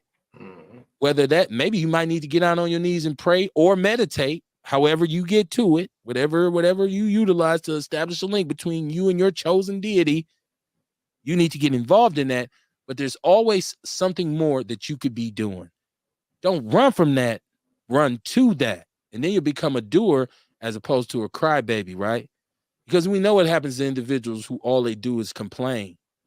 Their criticism of the community outweighs their contribution to it. And then that ultimately makes them a coon. I will see y'all Wednesday. Shout out, share the show, share the show, share the show, share the show. Support. Keep your head on the swivel, black people. I'll holla.